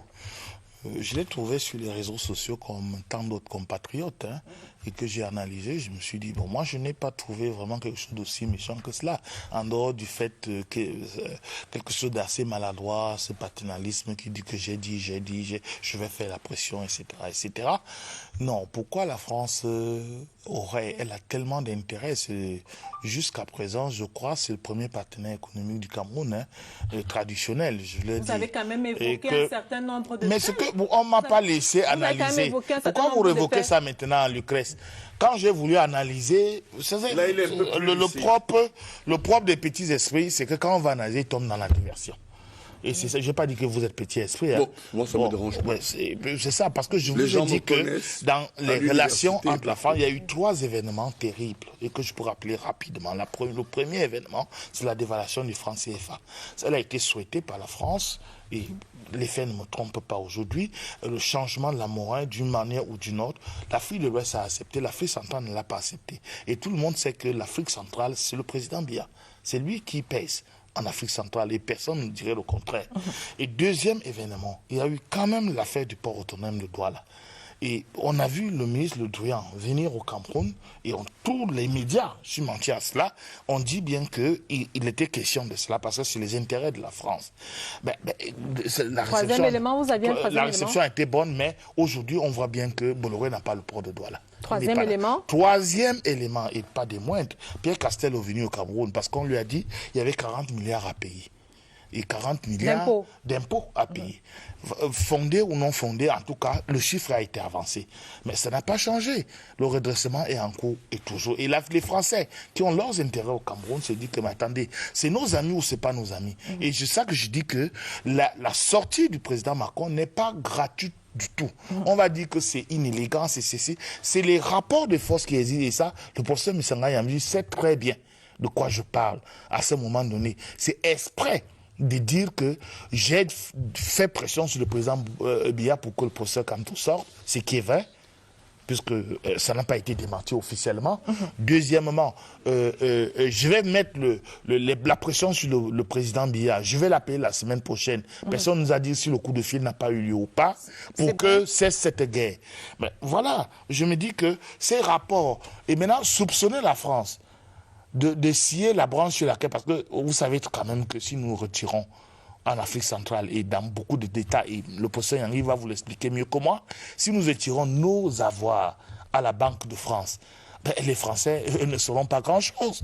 Ils n'ont pas intérêt à scier la banque sur laquelle ils ont assis. Parce que c'est quand même l'Afrique noire francophone qui fait la puissance de la France d'une manière ou d'une autre. Il va arriver cette semaine au Cameroun une haute responsable du Quai d'Orsay, ou bien de la France en tout cas, qui va tenir une conférence de presse à Douala, je crois le 4 mars, et qui sera à Yaoundé, à la résidence de France, le 3 mars, pour parler du sommet Afrique-France. C'est entendu. Alors, et c'est pas gratuit tout ça.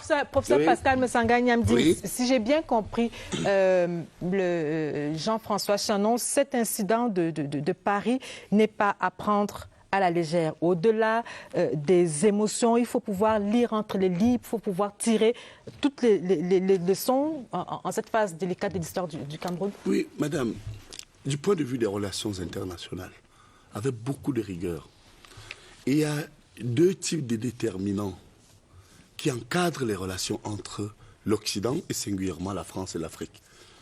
Certains disent, effectivement, c'est le paternalisme, c'est un pays colonial. Et le deuxième déterminant, c'est ceux qui disent non, ils sont ouverts.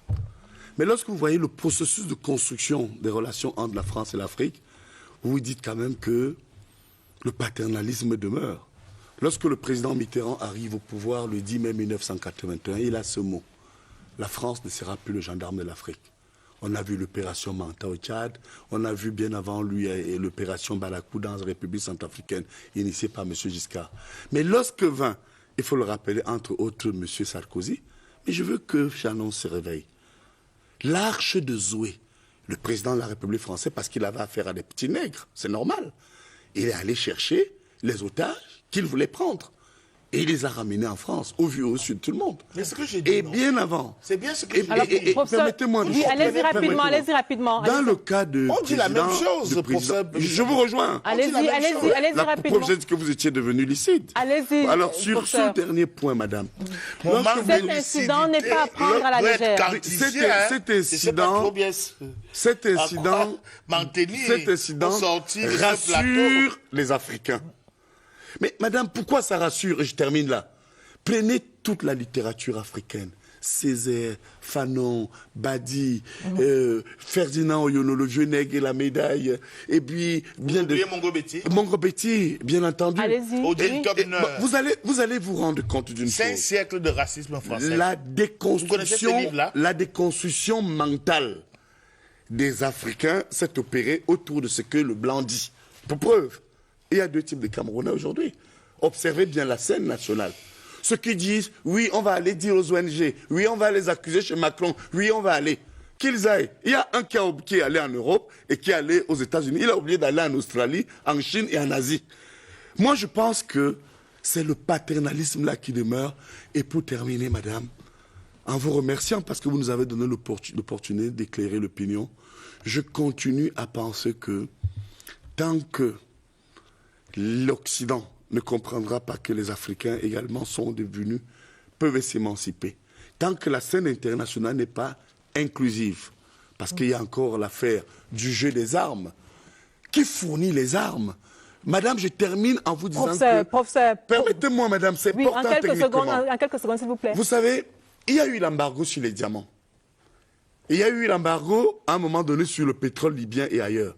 Mais est-ce que vous savez que sur le terrain, le champ de bataille aujourd'hui, parce que nous sommes des nègres et des esclaves, les 5 pays membres permanents du Conseil de sécurité, ce sont ces grands États qui fournissent toutes ces armes. Alors, pour revenir au Cameroun, professeur, et on va sortir par là. Que doit faire le Cameroun? Je lisais, en préparant cette émission, l'un de vos collègues dans les colonnes de Mutation qui disait ceci: il faut anticiper au risque d'être pris par surprise par ces forces de déstabilisation qui, elles, s'organisent et innovent au quotidien. Il faut sortir de la posture victimaire dans laquelle certains veulent enfermer et endormir le Cameroun et les Camerounais face à une communauté internationale dont le cynisme et le sens poussé de ses intérêts priment sur toute autre considération. Oui, madame, je suis d'accord aussi et je vous donne 2 réponses en 30 secondes. La première, il faut repenser nos stratégies gouvernementales. La gouvernance a été mauvaise. le casting des cadres a été mauvais. La gouvernance de qui? Le régime que je soutiens, par sectoriel. Écoutez-moi, on est sérieux ici. Et je pense que il faut qu'on ait le courage de dire à un moment donné que on a banalisé à un moment donné dans ce pays les compétences. Et il faut dire que il faut un nouveau déploiement des cadres et des agents qui soutiennent la politique du chef de l'État. Aussi bien au sein du parti, où il y a beaucoup de désordre en ce moment, le parti au pouvoir, et puis aussi bien au sein du gouvernement, où il y a eu beaucoup de voleurs, beaucoup de bandits. Deuxièmement, il faut repenser nos stratégies. Madame, permettez-moi la main sur le cœur, je ne dénigre pas la CRTV. À quoi sert CRTV Info? Ce n'est pas le sujet. Laissez-moi permettez-moi de chuter. Non, madame, ça veut dire que vous me censurez. Non, oui, je vous m'avez demandé des solutions. Et vous ne voulez pas que je vous dise que CRTV Info doit amener les caméras pour qu'on montre que les gens tuent. Madame, c'est en votre faveur. Non, professeur. Je pense que, madame, non. Je vais le dire. Je vais le dire parce que, madame, je vous permets pas. Vous devez amener vos caméras. Non, professeur, je ne vous permets pas. La CRTV fait ce qu'elle peut. La CRTV fait ce qu'elle peut. La CRTV fait. Professeur Messanga Yanding. Il faut le dire. Professeur Messanga Yanding, la CRTV fait ce qu'elle a à faire et elle le fait plutôt bien. Oui, elle fait tout ce qu'elle a à faire et elle le fait plutôt bien. Madame, messieurs, nous allons marquer un autre arrêt dans cette édition de chaîne de presse. Professeur, tout pour que ça change. Est-ce qu'on peut me permettre de continuer? L'opinion internationale n'est pas suffisamment informée de ce qui se passe au Cameroun. Est-ce que vous pouvez maintenant nous permettre de continuer? Il y a des terroristes chez nous. Est-ce que vous pouvez me permettre de continuer? Je vous permets, madame. Vous permettez? Oui, je permets en vous disant qu'on n'est pas suffisamment informé sur les exactions des terroristes. Mettez votre travail à la CRTV. Merci. Je pense que jusque-là, la CRTV fait son devoir et elle fait ce qu'elle a à faire et elle va continuer à le faire. Merci. Sinon, vous ne serez pas là, professeur. Messieurs, nous allons marquer un autre arrêt dans cette édition de scène de presse pour revisiter les faits majeurs de la semaine. C'est dans cette revue de presse que signe Franck Evina.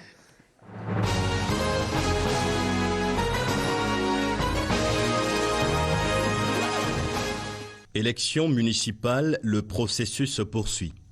Cameroun Tribune nous apprend qu'une fois les exécutifs communaux des 360 communes d'arrondissement mis sur pied, on passe à la désignation des maires des villes conformément aux dispositions du Code général des collectivités territoriales décentralisées. Sibamenda, Bafoussam et Limbe ont quelque peu pris de l'avance en élisant les leurs le 25 février dernier. Le quotidien national bilingue indique que c'est mardi prochain qu'on vivra la suite des opérations dans les 11 autres villes qui étaient jusqu'ici dirigées par les délégués du gouvernement. Cette étape s'annonce tumultueuse, à en croire Mutation qui signale déjà du grabuge autour de l'élection des grands conseillers devant siéger à la mairie de Douala. Ça s'annonce aussi chaud dans le sud où la formule du consensus instauré par le comité central du RDPC ne fait pas l'unanimité selon le quotidien de la rue de l'aéroport. D'après Le Jour, ces élections sous fond de tension déchirent le parti au pouvoir. Le quotidien bleu affirme que dans certaines localités, les populations s'opposent viscéralement au choix du parti. Le cas à Makenene où les habitants de Nyokon ont paralysé pendant plusieurs heures la circulation sur la nationale numéro 4 pour protester contre le nouveau maire. Contestation également à Makba où le maire élu est accusé de corruption par 10 conseillers RDPC. Heureusement pour Dieudonné Mbouenne, qui dénonce une machination, ces accusations ne font pas l'objet d'un contentieux devant les juridictions, comme ces élections législatives, à reprendre dans 11 circonscriptions du nord-ouest et sud-ouest. Cameroun Tribune précise que cette décision du Conseil constitutionnel fait suite au recours introduit par le Social Democratic Front, raison invoquée par le SDF pour l'invalidation des élections, l'absence des opérations électorales dans certaines localités du fait de l'insécurité, lit-on dans Mutation. Sont concernés par ce nouveau départ 6 partis politiques pour 13 des 180 sièges que compte l'Assemblée nationale. Avec ces législatives partielles, ce qui va se passer concrètement au niveau d'Elections Cameroun est expliqué dans Cameroun Tribune par le directeur général de l'ECAM. Il sera précisément question de rapprocher les centres de vote des électeurs. La revue de la presse était sur la scène.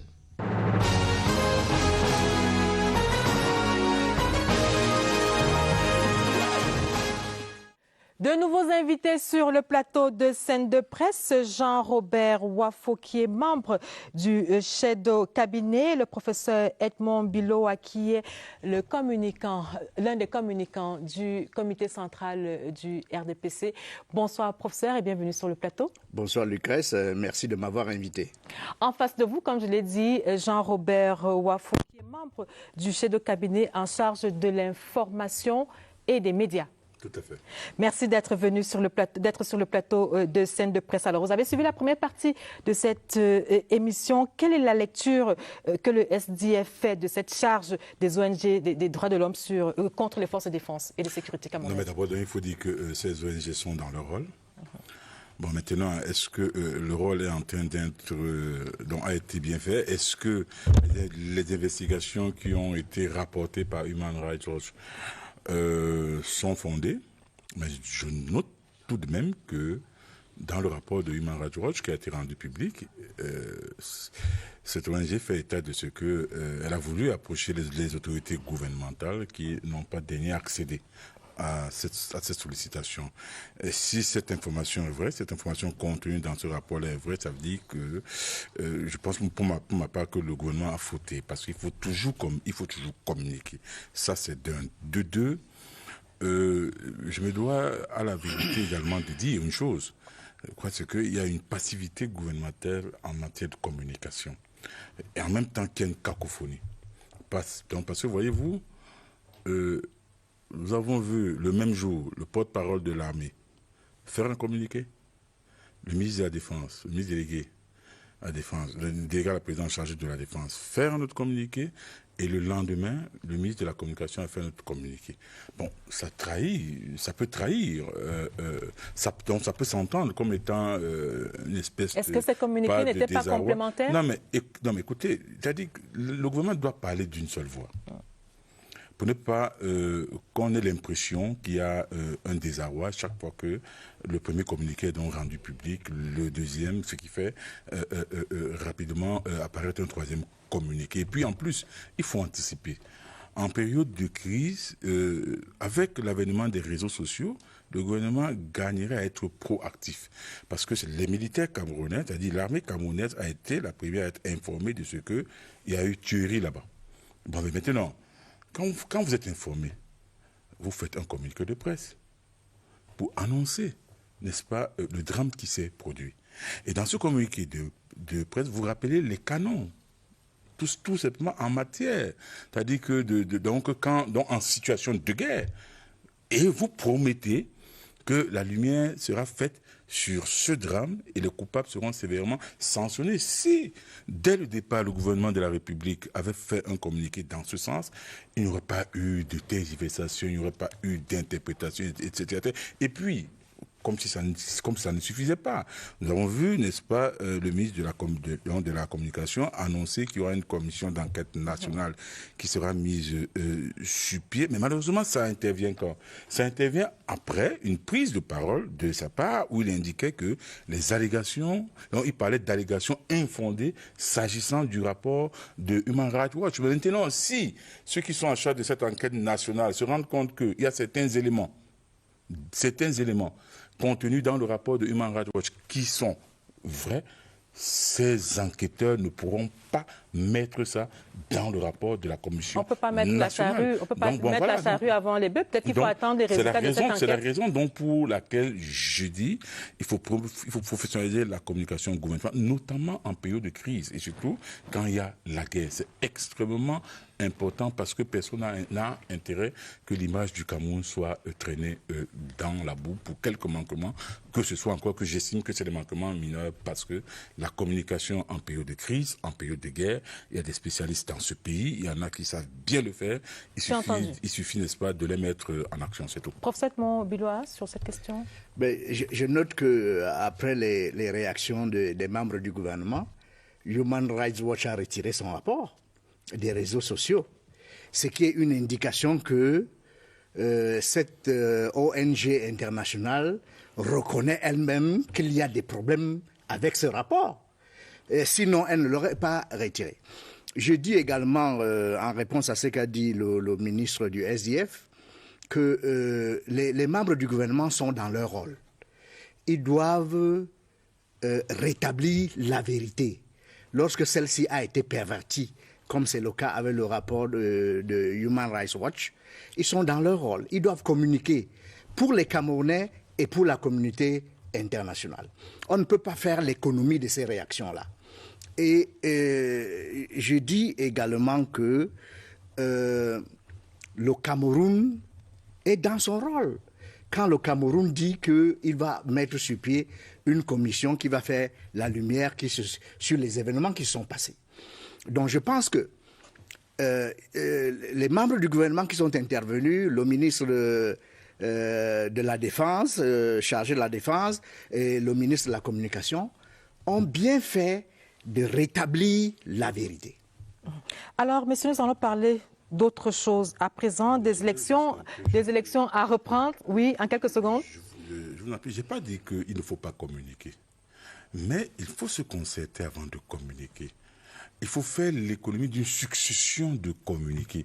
Parce que ça laisse transparaître qu'il y a une relative fébrilité, une frilosité, n'est-ce pas? Je ne parlerai pas donc de désarroi, mais je dis il faudrait professionnaliser dans la communication gouvernementale, notamment en situation de crise. C'est entendu, nous savons très vous bien l'avez déjà dit. Il y aura malheureusement Jean-Robert Wafo, vous l'avez déjà dit, et ça a été noté. Et j'espère que le gouvernement tirera les conséquences, n'est-ce pas, de cette communication qui n'a pas du tout rassuré l'opinion. C'est vous qui le dites. C'est entendu, c'est entendu. Je parlais donc d'autres choses, des élections à reprendre dans 11 circonscriptions, pratiquement dans la même région, c'est-à-dire 10 dans la seule région du Nord-Ouest et une dans la région du Sud-Ouest. C'est inédit. Jean-Robert Wafo, dites-nous, que s'est-il passé? Non, mais il s'est tout simplement passé que le Conseil constitutionnel a désavoué le gouvernement de la République et les CAM. C'est-à-dire tout en donnant raison au SDF. Parce que, voyez-vous, Lucrèce, avant la convocation du corps électoral, le SDF n'a eu de cesse de dire que tel que les événements se déroulaient dans les deux régions du Nord-Ouest et du Sud-Ouest, il était pratiquement impossible que les élections se tiennent dans ces deux régions dans des conditions adéquates. Les gens ont fait comprendre que non, on peut tenir des élections là-bas. Le SDF, justement, prouve à la face du monde qu'il était normal de participer à ces élections. Parce que pour faire une requête ou alors un recours à la Cour suprême, au Conseil constitutionnel, il y a deux choses qu'il faut avoir. Il faut avoir qualité, il faut avoir intérêt. Alors pour avoir qualité et intérêt, il faut bien que vous participiez à ces élections. Nous y sommes allés. Parce que il fallait sauver la République. Parce qu'il ne faut pas oublier une chose, Lucrèce. Si le SDF avait pris l'option de ne pas participer à ces élections, je crois que le pire serait en train d'arriver dans les deux régions du Nord-Ouest et du Sud-Ouest. Oui. Parce que c'est extrêmement important. Et nous avons donc fait ce pari. Nous sommes allés à ces élections. Vous avez bien vu Elecam qui a délocalisé des bureaux de vote pour les chefs de région. Jean-Robert Wafo, vous avez parlé du contexte dans lequel ces élections se sont déroulées. Alors, ces élections vont à nouveau se dérouler pratiquement dans les mêmes conditions et le SDF participera à ces élections. Qu'est-ce qui aura changé entre le 9 février et les 20 ou les 40 prochains jours? Les conditions seront-elles les mêmes ou pas? Je vais répondre à cette question tout simplement en disant ceci. Il n'incombe pas au SDF d'assurer le développement normal et pacifique des élections dans les deux régions. C'est une mission, c'est une tâche qui incombe constitutionnellement à l'État du Cameroun, qui est en charge d'assurer la protection des personnes. C'est pas le SDF, c'est l'État du Cameroun. C'est pas le SDF qui organise ces élections. C'est pas le SDF qui assure la protection des personnes et des biens. C'est pas le SDF, c'est une tâche qui est constitutionnellement dévolue, comme je l'ai dit, à l'État du Cameroun. Bon, ben maintenant, puisqu'il faut répartir à ces élections, si l'on s'en tient, n'est-ce pas, au code électoral qui dispose que après la proclamation, bref, après l'annulation d'un scrutin, la reprise se fait dans les 20 jours au moins et 40 jours au plus qui suivent cette annulation, mais le SDF a déjà marqué sa participation. Le SDF a déjà marqué sa participation en déposant les listes, et je vais même plus loin. Parce que Ce qui s'est passé, Lucrèce, permettez-moi de chuter. Allez-y, allez-y. Parce que nous sommes dans une situation extrêmement grave dans ce pays. Si nos camarades d'autres circonscriptions n'avaient pas été influencés, bref, n'avaient pas été intimidés, n'avaient pas fait l'objet de chantage, de menaces et de tentatives d'assassinat, au point de dire, OK, nous ne nous présentons pas. Ça reviendrait à dire que le SDF, si le SDF avait présenté des listes dans toutes les circonscriptions, dans le nord-ouest et le sud-ouest, le Conseil constitutionnel aurait annulé les élections dans le nord-ouest et le sud-ouest. Et ça aurait eu des conséquences politiques extrêmement graves, en ce sens que ça aurait acté la sécession. Et je dis, le Cameroun gagnerait, du moins pour ceux qui sont quand même doués de bonne foi, gagnerait à féliciter plutôt le SDF qui a mis à nu le fait qu'il y a des problèmes sérieux dans le nord-ouest et le sud-ouest. D'abord, ils n'ont même pas de choix parce que le Conseil constitutionnel, à l'unanimité de ses membres, a clairement indiqué que dans les 11 circonscriptions qui correspondent à 13 sièges, il faut reprendre ces élections. C'est entendu, c'est entendu. Alors, professeur Edmond Biloa, est-ce que ces questions sécuritaires évoquées par Jean-Robert Wafo suffisent à elles seules à expliquer, j'ai envie de dire, cette débâcle du SDF dans le nord-ouest, dans sa base électorale? Mais qu'est-ce que vous entendez même par débâcle d'abord? Permettez qu'il c'est ma question et elle est adressée à monsieur Edmond, au professeur Edmond Biloa. Allez-y rapidement. Vous pourrez revenir après. Je vais répondre très rapidement, Lucrèce, à votre réponse, à votre question. Mais je suis heureux que Jean-Robert Wafo reconnaisse que le Conseil constitutionnel a fait son travail, parce que d'habitude, ils disent que le Conseil constitutionnel est à la solde de l'État du Cameroun. Pour les deux régions du nord-ouest et du sud. Bon, alors, si le Conseil constitutionnel a bien fait son travail, c'est la preuve que le Conseil constitutionnel n'est ni à la solde du RDPC, ni à la solde du gouvernement.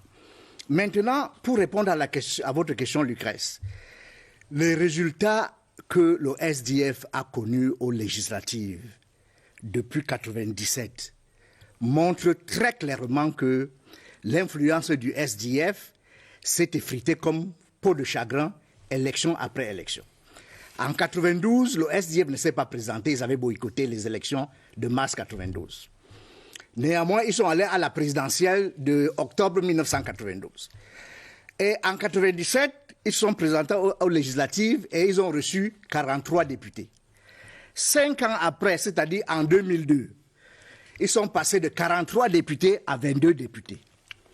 5 ans après, c'est-à-dire en 2007, ils sont passés de 22 députés à 16 députés. En 2013, ils ont eu 18 députés. Et aujourd'hui, en 2018, si on fait abstraction du nord-ouest, des circonscriptions et du Lébialem au sud-ouest, ils ont jusqu'à présent 5 députés. Vous voyez que, année après année, élection législative après élection législative, l'influence du SDF s'est amoindrie énormément. Et on ne peut pas mettre ça sur le dos de la situation qui prévaut aujourd'hui au nord-ouest et au sud-ouest.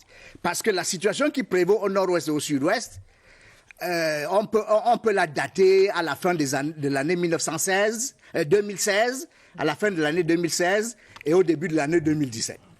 Donc, les problèmes auxquels le SDF fait face aujourd'hui sont d'abord des problèmes internes. On va y revenir. Jean-Robert Wafo, je voudrais que vous réagissiez à ces propos du professeur Edmond Biloa en nous disant qu'est-ce qui pourrait expliquer ce que je vais appeler sur ce plateau l'essoufflement du SDF. C'est effritement. Bon, je parle d'essoufflement. Moi, je préfère parler d'essoufflement. Qu'est-ce qui pourrait expliquer cet essoufflement? Vous n'y croyez plus? Ce qui explique ça est simple. Et le gouvernement de la République a même répondu à cette question, à cette préoccupation, en faisant passer l'organisation des élections, en faisant passer ça du MINAT à ONEL 1, ONEL 1 à ONEL 2, puis ELECAM 1, je crois que c'est ELECAM 2.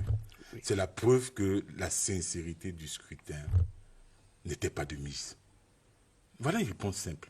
Les élections étaient plus sincères. L'année où vous avez obtenu plus de 40 députés. Si les élections étaient bien organisées, en toute sincérité, on n'aurait pas besoin de passer à ces différentes étapes. Donc le gouvernement lui-même, en posant ces actes de faire passer, on passe du Minat à Onel 1, Onel 1, Onel 2, Onel 2 et les camps, le gouvernement lui-même a répondu à votre préoccupation, à savoir que les organisations, que les élections ne sont pas bien organisées au Cameroun. En 1997, vous avez obtenu 43 députés. Je vous en prie. J'ai répondu à cette question en prenant l'exemple sur votre propre, sur le gouvernement auquel vous appartenez. Parce que si le scrutin était sincère, on n'aurait pas eu besoin de passer de Onel 1, donc de Minat à Onel 1, de Onel 1 à Onel 2. Non, Onel 2. Non, mais écoutez. Le processus a été amélioré, ce qui est normal. Mais pourquoi on l'améliore? La gouvernance comme la société dont on parle sont dynamiques. Est-ce qu'on améliore quelque chose qui marche bien?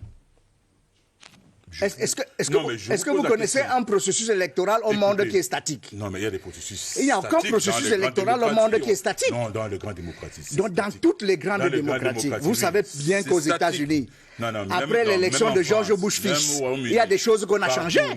Il y a des choses qu'on a changées. Écoutez.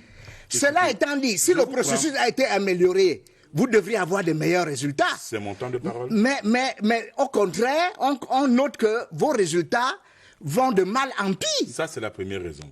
La deuxième raison, je veux dire la deuxième cause, c'est la désaffection du peuple camerounais pour la chose politique. Et cette désaffection est de votre fait. Parce que vous avez réussi l'exploit de faire comprendre au peuple camerounais que, quel que soit ce qu'il pourra faire, vous allez vous imposer de force. Et c'est clair, parce qu'on ne peut pas m'expliquer, professeur Biloa, qu'un oppressé, ou alors qu'un opprimé, puisse voter pour son oppresseur. Qui est l'oppresseur?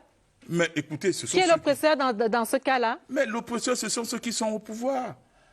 La mauvaise gouvernance, la misère qui ne cesse d'augmenter, l'emploi qui est devenu, non, le chômage qui est devenu endémique.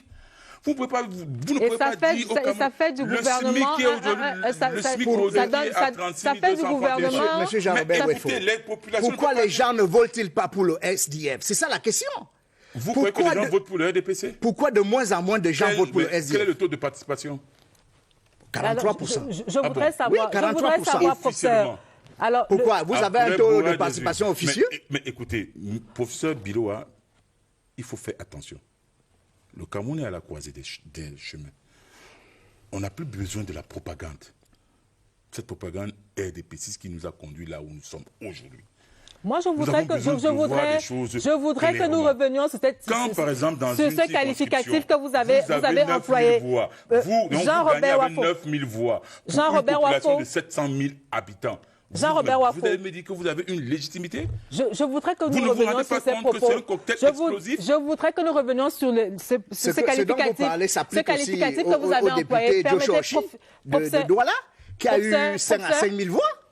Il a été élu avec 5 à 5 000 voix. Donc vous êtes d'accord qu'il y a une désaffection? Est-ce qu'il est légitime, lui? Donc vous êtes d'accord qu'il y a une désaffection? Il est légitime, lui, parce qu'il est du SDF. Mais quand sont les députés du RDPC, ils ne sont pas légitimes. Au moins là, on se rejoint. Parce que la question fondamentale est celle-ci, monsieur Jean-Robert Ouefo. Et la troisième chose. Pourquoi les gens ne votent plus pour le SDF? La troisième raison. Le SDF est en passe de devenir un parti communautaire. C'est-à-dire que le SDF n'est élu qu'au nord-ouest, au sud-ouest, et un peu dans le Vouri. Mais il pose un problème fondamental. Je vais vous dire. Oui. Il pose un problème. Il dit qu'il ne comprend pas comment les populations du nord-ouest et du sud-ouest qui sont opprimées ont pu voter pour ceux qu'ils considèrent comme étant des oppresseurs. Oui, mais les populations sont... Qui est oppresseur dans ce cas-là? Je vais vous dire pourquoi il y a une telle désaffection du SDF dans les populations du nord-ouest et du sud-ouest. Parce que les élus du SDF, au lieu de représenter la base du parti, se sont embourgeoisés, sont venus s'installer à Yaoundé, se sont enrichis, ils sont devenus ce que le professeur Fonlon de regretter mémoire appelait de Yaoundé bourgeoisie, ne se préoccupant pas des problèmes de la base. Alors, ils ont été sanctionnés par la base. Ils sont aujourd'hui un peu sanctionnés. Comme le RDPC a été sanctionné dans certaines circonscriptions. Mais quand vous n'êtes pas près de la base vous sanctionne. C'est évident. Et aujourd'hui, le problème du SDF est plus important que le problème du RDPC parce que le SDF est en passe de devenir un parti communautaire qui ne sera représenté qu'au nord-ouest et à Vouri-Est à Douala et peut-être à Vouri-Centre. Mais le SDF était représenté à l'ouest. Le SDF n'a rien eu à l'ouest. Je reviens à ce que j'ai dit au départ. Les problèmes du SDF sont dus à la façon dont le SDF est géré à l'interne. Le SDF a fait partie à cause de leur fameux article 8 alinéa 2 qui dit en substance que si vous militez contre les intérêts du parti, vous vous auto-excluez du parti. Beaucoup de gens sont partis du parti. Pierre Kouemo qui est allé créer l'UMS dans le Honkam et qui a aujourd'hui 2 députés et qui contrôle 2 mairies dans le Honkam, c'est un ancien du SDF. Bernard Mouna, c'est un ancien du SDF. Maïdadi Sadou, qui est aujourd'hui député suppléant de l'UNDP dans la partie septentrionale du Cameroun, c'est un ancien du SDF.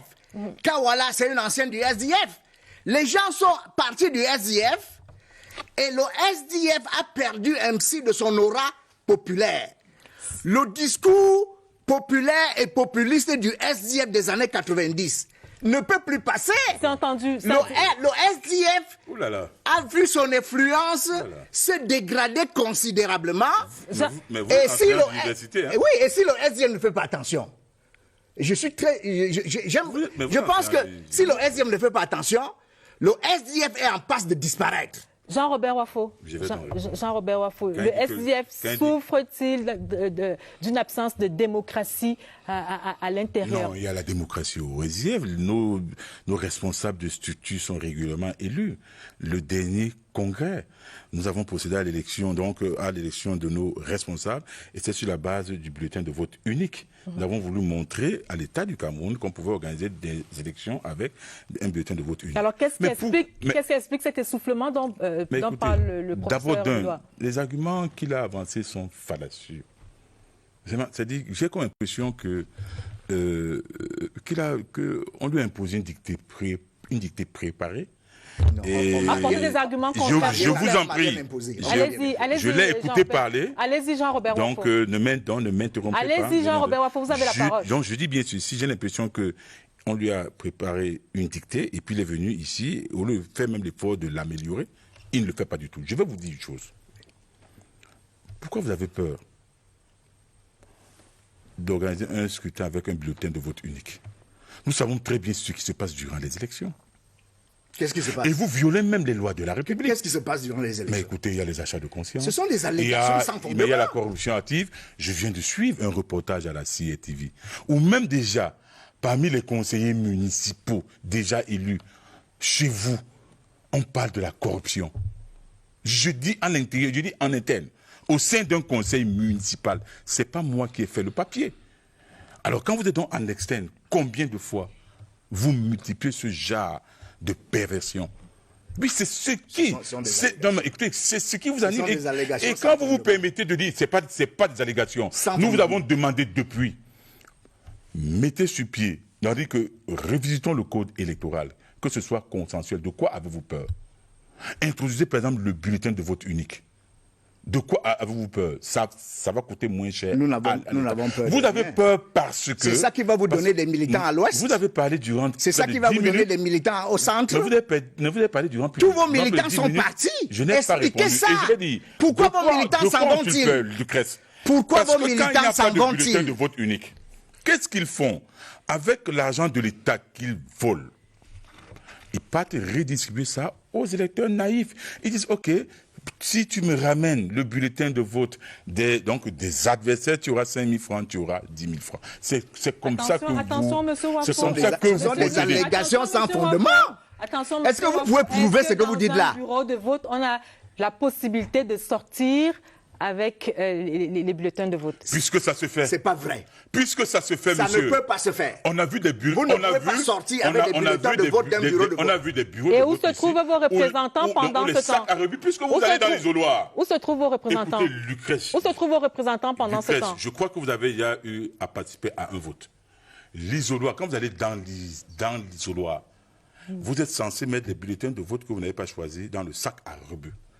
Quand vous ne faites pas, qui peut contrôler? Personne. C'est la raison pour laquelle nous avons demandé qu'il y ait un bulletin de vote unique. Et ils refusent. Pourtant, le Cameroun est en crise et ça coûte moins cher. Et puis, je veux vous dire... Mais que faites-vous de la conscience des électeurs? Ils n'ont pas de conscience, les électeurs? Mais écoutez, on a atteint un stade où le pouvoir en place a organisé sciemment la désaffection.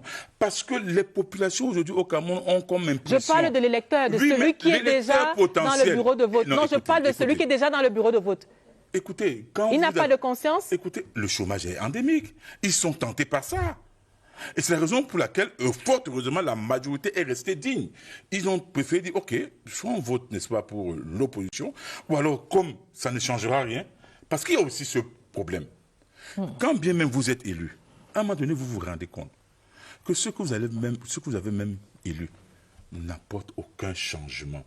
Parce que c'est pour ça que le SDF est sanctionné. Parce que tout est puisque décidé, vous n'apportez aucun changement. Parce que tout est décidé depuis Yaoundé. Et ceux qui seront Yaoundé, où se trouvent également les élus du SDF? Oui. Mais écoutez, qui sont venus s'installer ici. Mais ils se sont installés à Yaoundé. Pourquoi?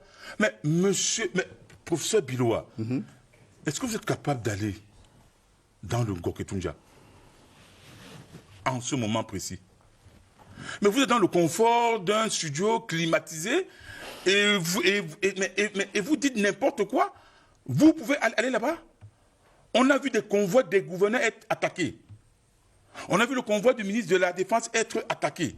Est-ce qu'avant ces élections... On a vu des gens égorgés. Est-ce qu'avant ces élections... Vous pouvez y aller. Jean-Robert Wafo, est-ce que où résidait... Cessez de vous moquer. Je vais vous dire une chose, professeur Biloa. Cessez de vouloir banaliser ce qui se passe dans le nord-ouest et le sud-ouest. Je dis, méfiez-vous. Nous déplorons tous ce qui se passe au nord-ouest et au sud-ouest. Et ces gens et nos compatriotes de nous sommes honnêtes. Vous regardez. Nous sommes honnêtes quand nous déplorons ce qui se passe au nord-ouest et au sud-ouest. Vous, au SDF, et qui a créé cela? On ne sait jamais sur quel pied danser avec vous. C'est-à-dire? Vous êtes des chauves-souris. Le jour, vous êtes avec nous en prétendant que vous êtes un parti républicain. La nuit, vous êtes avec les groupes armés du nord-ouest et du sud-ouest. Vous entendez si bien que des déclarations très graves. On vous accuse de duplicité avec les groupes armés du nord-ouest et du sud-ouest. Des déclarations très graves là. Puisque le chairman de votre parti s'est proposé pour faire la médiation entre les groupes armés et le gouvernement du Cameroun. Comment pourrait-il faire la médiation entre les groupes armés J'ose croire que vous êtes encore professeur d'université. S'il n'est pas proche des groupes armés. La Suisse, écoutez, la Suisse qui a proposé... Permettez-moi. D'organiser ce dialogue entre le pouvoir et les sécessionnistes, ça veut dire que la Suisse est avec les sécessionnistes. Jean-Robert Wafo, enseignant d'université, mesurez vos Jean-Robert Wafo, est-ce que vous pouvez me permettre de poser la question? Professeur Biloa, mais quand vous venez sur des plateaux... Professeur Biloa, qu'est-ce qui vous permet... Professeur Biloa, permettez que je vous pose la question. Professeur Biloa, qu'est-ce qui vous permet, professeur... Mais vous savez aussi que à l'intérieur du SDF, il y en a qui sont pour... la sécession. Qui? Professeur Biloa. Vous le savez. Qui ça? Professeur Biloa. Vous le savez. La position du SDF est claire. Nous sommes pour le fédéralisme et la sécession est à proscrire. Qu'est-ce qui vous permet, mais j'ai honte pour vos étudiants.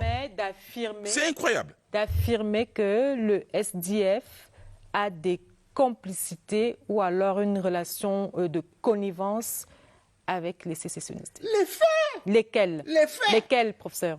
Première chose, les groupes armés ont fait arrêter ou ont kidnappé le chairman du SDF. C'est arrivé une fois. Une autre fois, on nous dit que les groupes armés sont encore allés kidnapper le chairman du SDF dans sa résidence de Bamenda. Personne ne peut croire à cet état de choses. Une fois que vous avez été kidnappé, vous prenez des dispositions pour que vous ne soyez plus kidnappé. Donc personne ne croit à ça. C'est un arrangement entre les groupes armés et le SDF. Donc je dis que le SDF est un parti qui n'est pas honnête. On ne sait jamais sur quel pied danser avec le SDF. Alors, ils font la danse Bafia alors que leur base c'est le nord-ouest. Un pas devant, deux pas en arrière. Un pas devant, deux pas en arrière. Professeur? Ils disent que officiellement ils sont pour le fédéralisme, mais au sein du SDF, il y en a qui sont pour les groupes armés. C'est connu de tout le monde. Professeur, permettez que... Et Jean-Robert Wafo le sait. Permettez-moi de dire. Vous répondez, Oui. vous me permettez de vous poser une question, je vous en prie. Je réponds. Je réponds. Vous avez bu le Kitoko avant d'arriver sur ce plateau. Si vous n'avez pas bu le Kitoko avant d'arriver sur ce plateau, alors je vous déshabille comme professeur. Je suis sérieux. Non, vous êtes indigne d'être. Je suis sérieux, Jean-Robert Wafo. Vous n'êtes pas du tout sérieux. Vous dites, vous êtes indigne d'être un professeur. C'est des faits. Non, je dis, je pèse mes mots et j'assume ce que je dis sur ce plateau. Je dis, s'il n'a pas bu du Kitoko, c'est qu'il est indigne d'être professeur. Comment pouvez-vous faire des déclarations aussi graves et de manière aussi légère? Comment pouvez-vous le dire? Vous n'êtes pas sérieux au SDF. Comment pouvez-vous le dire? Vous n'êtes pas sérieux au SDF. Le chairman, parce que le chairman, vous dites, parce que le chairman a été enlevé à 2 reprises, alors il est un sécessionniste? Oui. C'est ça que vous parlez? Le gouvernement a Quel proposé, est le lien? Le gouvernement a proposé Et vous êtes la enseignant? protection au chairman. Et le chairman a refusé la protection. Mais je du gouvernement. comprends pourquoi ce pays Lorsque ne le bouge chairman pas. est allé aux obsèques de Je comprends pourquoi ce pays recule. Lorsque le chairman est allé aux obsèques de Je l'honorable comprends Banatel, pourquoi ce pays recule. Jean-Robert Wafo, C'est parce qu'il y a des faucons le égarés du gouvernement a RDPC comme décidé vous. d'encadrer le chairman. Vous Le êtes un chairman a faucon refusé. égaré, monsieur. Et les groupes armés ont kidnappé une fois de plus le chairman. Pourquoi le chairman a-t-il refusé la protection du gouvernement? Vous pouvez répondre à cette question? Alors, s'il vous plaît. Moi, j'analyse les faits froidement. S'il vous plaît. Un homme normal se serait fait protéger par les forces de l'ordre et de sécurité. Pour aller où? Vous avez refusé. Pour aller où? Aux obsèques de l'honorable Banassem. Je réponds alors. Oui. Je réponds. Le chairman il a pris et moi je soutiens cette décision du chairman. Une chose est d'aller avec les forces de défense et de sécurité, se fait accompagner. Mais une fois que vous allez rentrer, dès que ces sessions-là vont vous voir à cet endroit, avec les forces de défense et de sécurité, les représailles ne seront plus sur vous, mais plutôt sur ces familles d'accueil. C'est de ça qu'il est question. C'est la raison pour laquelle je dis vous êtes déconnectés totalement des réalités du nord-ouest et du sud-ouest. Et c'est très grave. Et vous administrez la preuve. Écoutez, vous administrez... Les populations du nord-ouest, écoutez, vous administrez la preuve. Le préfet, le sous-préfet, le gouverneur. Est-ce que dans quelles conditions? Tout le temps. Est-ce que vous savez... Ce que vous dites n'a aucun sens. Le chairman refuse la protection du gouvernement. Est-ce que vous savez? Et après, ils se retournent et disent les sécessionnistes m'ont kidnappé. Les sécessionnistes l'ont kidnappé parce qu'ils sont de connivence. Bon, autre chose. Je ne suis pas le seul à le dire. Autre chose. Je ne suis pas le seul à le dire. Oui, mais il n'y a que des faucons égarés comme vous, tapis dans le RDPC, qui puissent dire des choses pareilles. Et je vais même plus loin. Ceux qui voyagent aujourd'hui pour aller dans le nord-ouest et le sud-ouest, même les hommes en tenue, quand ils sont dans des bus, est-ce que vous savez qu'ils mettent de loin leur treillis? Est-ce que vous savez qu'ils ne marchent pas, ils ne circulent pas avec leur carte professionnelle? Est-ce que vous savez que quand vous circulez, et vous le comparez au chairman du SDF, sur les différents vous le comparez au chairman du SDF, sur les différents tronçons, le chairman du SDF devrait être protégé et vous avez refusé la protection. Mais écoutez, vous avez refusé la protection. Je comprends. Alors, s'il vous plaît, est-ce qu'on peut revenir? Pourquoi vous avez refusé la protection? Est-ce qu'on peut revenir à cette élection? Est-ce qu'on peut revenir? Des familles d'accueil.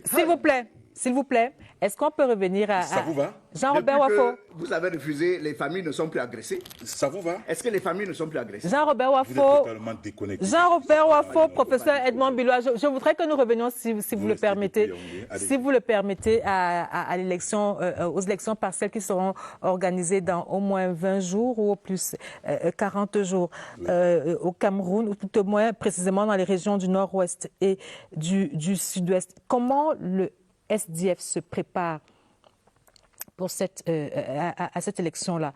On n'a pas beaucoup vu le SDF pendant la campagne électorale du 9 février dernier. Comment vous vous préparez? Est-ce que vous avez l'intention d'y aller vraiment dans l'optique, dans le but de gagner, en essayant de convaincre le maximum d'électeurs, ou vous y allez sachant que la victoire vous est déjà acquise ou peut-être qu'elle vous a été promise? Si nous avons déposé nos listes, c'est parce que nous étions prêts à aller à ces élections. C'est clair. Si nous n'étions pas prêts à aller à ces élections, nous n'aurions pas déposé des listes dans les 11 circonscriptions qui ont fait l'objet d'une annulation. Alors, maintenant, nous n'allons pas transformer nos militants ou alors nos cadres en chair à canon. Si les conditions nous permettent d'aller battre campagne, nous irons battre campagne. Si les conditions ne nous le permettent pas, bon, évidemment, nous allons tirer donc les conséquences qui s'imposent. Il faut que ce soit clair. Et une fois de plus, il n'incombe pas au SDF d'assurer la sécurité ou alors de la tenue normale, de la sécurité des personnes qui iront voter là-bas. Parce que ceux qui ont voté là dernièrement, ces élections qui ont fait l'objet d'une annulation, c'est qui? C'est les militaires qui sont déployés là-bas. C'est qui? C'est les fonctionnaires qui sont tous des militants du RDPC là-bas. Ce sont eux qui sont allés voter. C'est prévu par la loi. Parce que, mais écoutez, j'ai pas dit que ce n'est pas prévu, mais sinon, mais il n'y a que eux qui sont allés voter. Et puis la preuve, c'est quoi? C'est que les fonctionnaires ne sont pas soumis aux mêmes contraintes sécuritaires. Vous avez eu des députés, il faut regarder. Il faut regarder. Par qui? Mais je suis désolé. Là, nous avons eu des députés, je veux dire 2 députés, nous étions seuls en compétition là-bas. C'est la raison pour laquelle nous avons eu 2 députés. Mais là, nous étions en compétition. Le Conseil constitutionnel a annulé les élections à l'unanimité. Il faut citer cette vérité. Alors, le Conseil constitutionnel n'est pas... n'obéit pas aux ordres du RDPC. Professeur Edmond Biloa, revenons... Mais revenez dans le sujet, mais pourquoi le Alors, le RDPC, lui, il y va comment? Comment le RDPC se prépare? Est-ce que vous y allez avec l'intention de gagner ou alors de faire gagner le SDF que certains observateurs présentent comme votre allié, finalement? Ah non. Comme un allié du RDPC, même s'il n'y a pas de plateforme. Non, Leclerc, je vous en prie. De partenariat. Leclerc, je vous en prie. Ne dites pas ce genre de choses. L'allié du... Répondez à la question, professeur Biloa. Le SDF n'est pas l'allié du RDPC. Nous avons des plateformes avec d'autres partis, mais pas avec le SDF. Et le RDPC va à cette élection pour gagner l'élection. Comme nous l'avons gagné, maintenant, le Conseil constitutionnel, qui n'obéit pas aux ordres du SDF, a demandé qu'on reprenne l'élection. Nous allons à cette élection pour gagner les 13 sièges qui sont mis en compétition. Alors, donc, si le SDF gagne les sièges, c'est parce que le SDF l'aura mérité. Le SDF n'aura pas gagné les sièges du fait de l'action du RDPC. Le but n'est pas de donner un groupe parlementaire au SDF pour crédibiliser l'élection? Qui donnerait un groupe parlementaire au SDF? On a un groupe parlementaire quand vous avez 15 députés. Maintenant, le SDF en a déjà 5. Il en a déjà 5. Est-ce que le pouvoir, le système en place et donc le RDPC n'a pas intérêt à ce que le SDF ait un groupe parlementaire? Intérêt, non. C'est sûr que tout le monde souhaiterait que le SDF ne disparaisse pas. Vous voyez, et je suis honnête quand je le dis. Tout le monde souhaiterait que le SDF ne disparaisse pas. Pourquoi? Parce que le SDF a contribué à la naissance du multipartisme. Le SDF a contribué au développement de la démocratie. Et donc, si le SDF disparaissait, et c'est la peur qu'il y a là aujourd'hui, parce que quand vous voyez les chiffres, 43, 22, 16, 18, 5. Dans 5 ans, quand d'autres forces politiques seront revenues en force, je pense à l'UPC, je pense au RDPC qui va redevenir plus fort encore, je pense au MRC qui était absent cette fois-ci. Vous pensez que le SDF sera encore vivant? Personne ne souhaite que le SDF disparaisse. Mais les choses sont faites telles que le SDF est en passe de disparition. Du fait de la façon dont le SDF lui-même gère ses troupes à l'intérieur. Alors, c'est entendu. Jean-Robert Wafo, je parlais tout à l'heure de certains observateurs qui voient aussi en ces élections partielles, et quand je dis partielles, je pèse mes mots, ces élections auront lieu dans la base électorale du SDF, à savoir le nord-ouest et le sud-ouest, 11 circonscriptions pour 10 circonscriptions pour le nord-ouest et une circonscription pour le sud-ouest. Alors, certains observateurs voient en ces élections partielles une confirmation de la complicité, voire de la connivence qui existe entre le système en place, c'est-à-dire et donc le RDPC, et puis le SDF. Qu'est-ce que vous en pensez? Mais c'est des gens qui sont dans le monde merveilleux de Walt Disney. Parce que si le pouvoir, si le régime avait voulu que le SDF ait un groupe parlementaire, le régime l'aurait fait sur le terrain. Tout simplement. Mais c'est ce qui va se passer là sur le terrain. Qu'est-ce qui va se passer sur le terrain là? Il faut lever l'équivoque. Ça ne peut pas se faire par décret non Ce plus. n'est pas le régime qui est en train de vouloir sauver le SDF. C'est le SDF qui est en train de vouloir sauver le Cameroun. C'est-à-dire? C'est-à-dire le Cameroun dans sa forme actuelle, avec évidemment une version améliorée, c'est-à-dire le fédéralisme. Sans le SDF, aucun autre parti politique n'est pas allé battre campagne dans le nord-ouest et le sud-ouest. C'est connu. On a pourtant vu le RDPC. On a pourtant vu le RDPC. On a pourtant vu le RDPC sur le terrain. Non, on a pourtant vu. Je suis là pour poser les questions. On a pourtant vu le RDPC sur le terrain. Laissez-moi donc finir. Je dis donc ceci. S'il y avait une connivence entre le RDPC et le SDF, déjà les résultats sortis des urnes, c'est-à-dire ils se seraient arrangés là-bas à bourrer comme ils ont l'habitude de bourrer et à partager comme ils ont l'habitude de partager entre eux. Ce n'est pas le cas. Si le Conseil constitutionnel a fait reprendre ces élections, a annulé ces élections, c'est du fait d'abord donc du fait que nos avocats ont défendu avec des documents sérieux, n'est-ce pas, nos arguments devant le Conseil constitutionnel, et que le Conseil constitutionnel lui-même, sur la base de ces arguments, a reconnu qu'il n'y a pas eu élection dans le nord-ouest et le sud-ouest. Vous ne pouvez pas dire le contraire. Et puis, je vais chuter en disant ceci. Juste en quelques secondes. Je vais donc chuter en disant ceci. J'ai comme impression qu'il y a Yaoundé n'est pas en train de comprendre ce qui se passe là-bas dans le nord et le sud-ouest. Et si Yaoundé continue avec cette arrogance du professeur Biloa, je considère qu'il est venu avec une forte dose de Kitoko. Si Yaoundé continue avec cette arrogance, le pire pourra arriver, à savoir la sécession. Donc personne n'a absolument besoin à cette période de la vie de notre nation. Vous allez encore à la reprise des élections. Et une fois je vous souhaite du succès, mais nous allons aux élections pour gagner. Ce qui nous a intéressé. Si vous perdez les élections, il faut être fair play. Nous sommes pas. Il faut être fair play. Parce qu'il fallait sauver le Cameroun. Si vous perdez, Madame, Monsieur, c'est la fin de cette édition de Scène de presse, particulièrement longue au regard de la qualité de nos invités et des sujets d'importance que nous avons eus ce soir. Merci aux équipes techniques et rédactionnelles. Merci, messieurs, d'être venus. Merci au professeur Pascal Mesanga-Nyamding et Jean-François Chanon qui étaient là dans la première partie de cette édition de Scène de presse. La presse quitte la scène. Merci, bonsoir.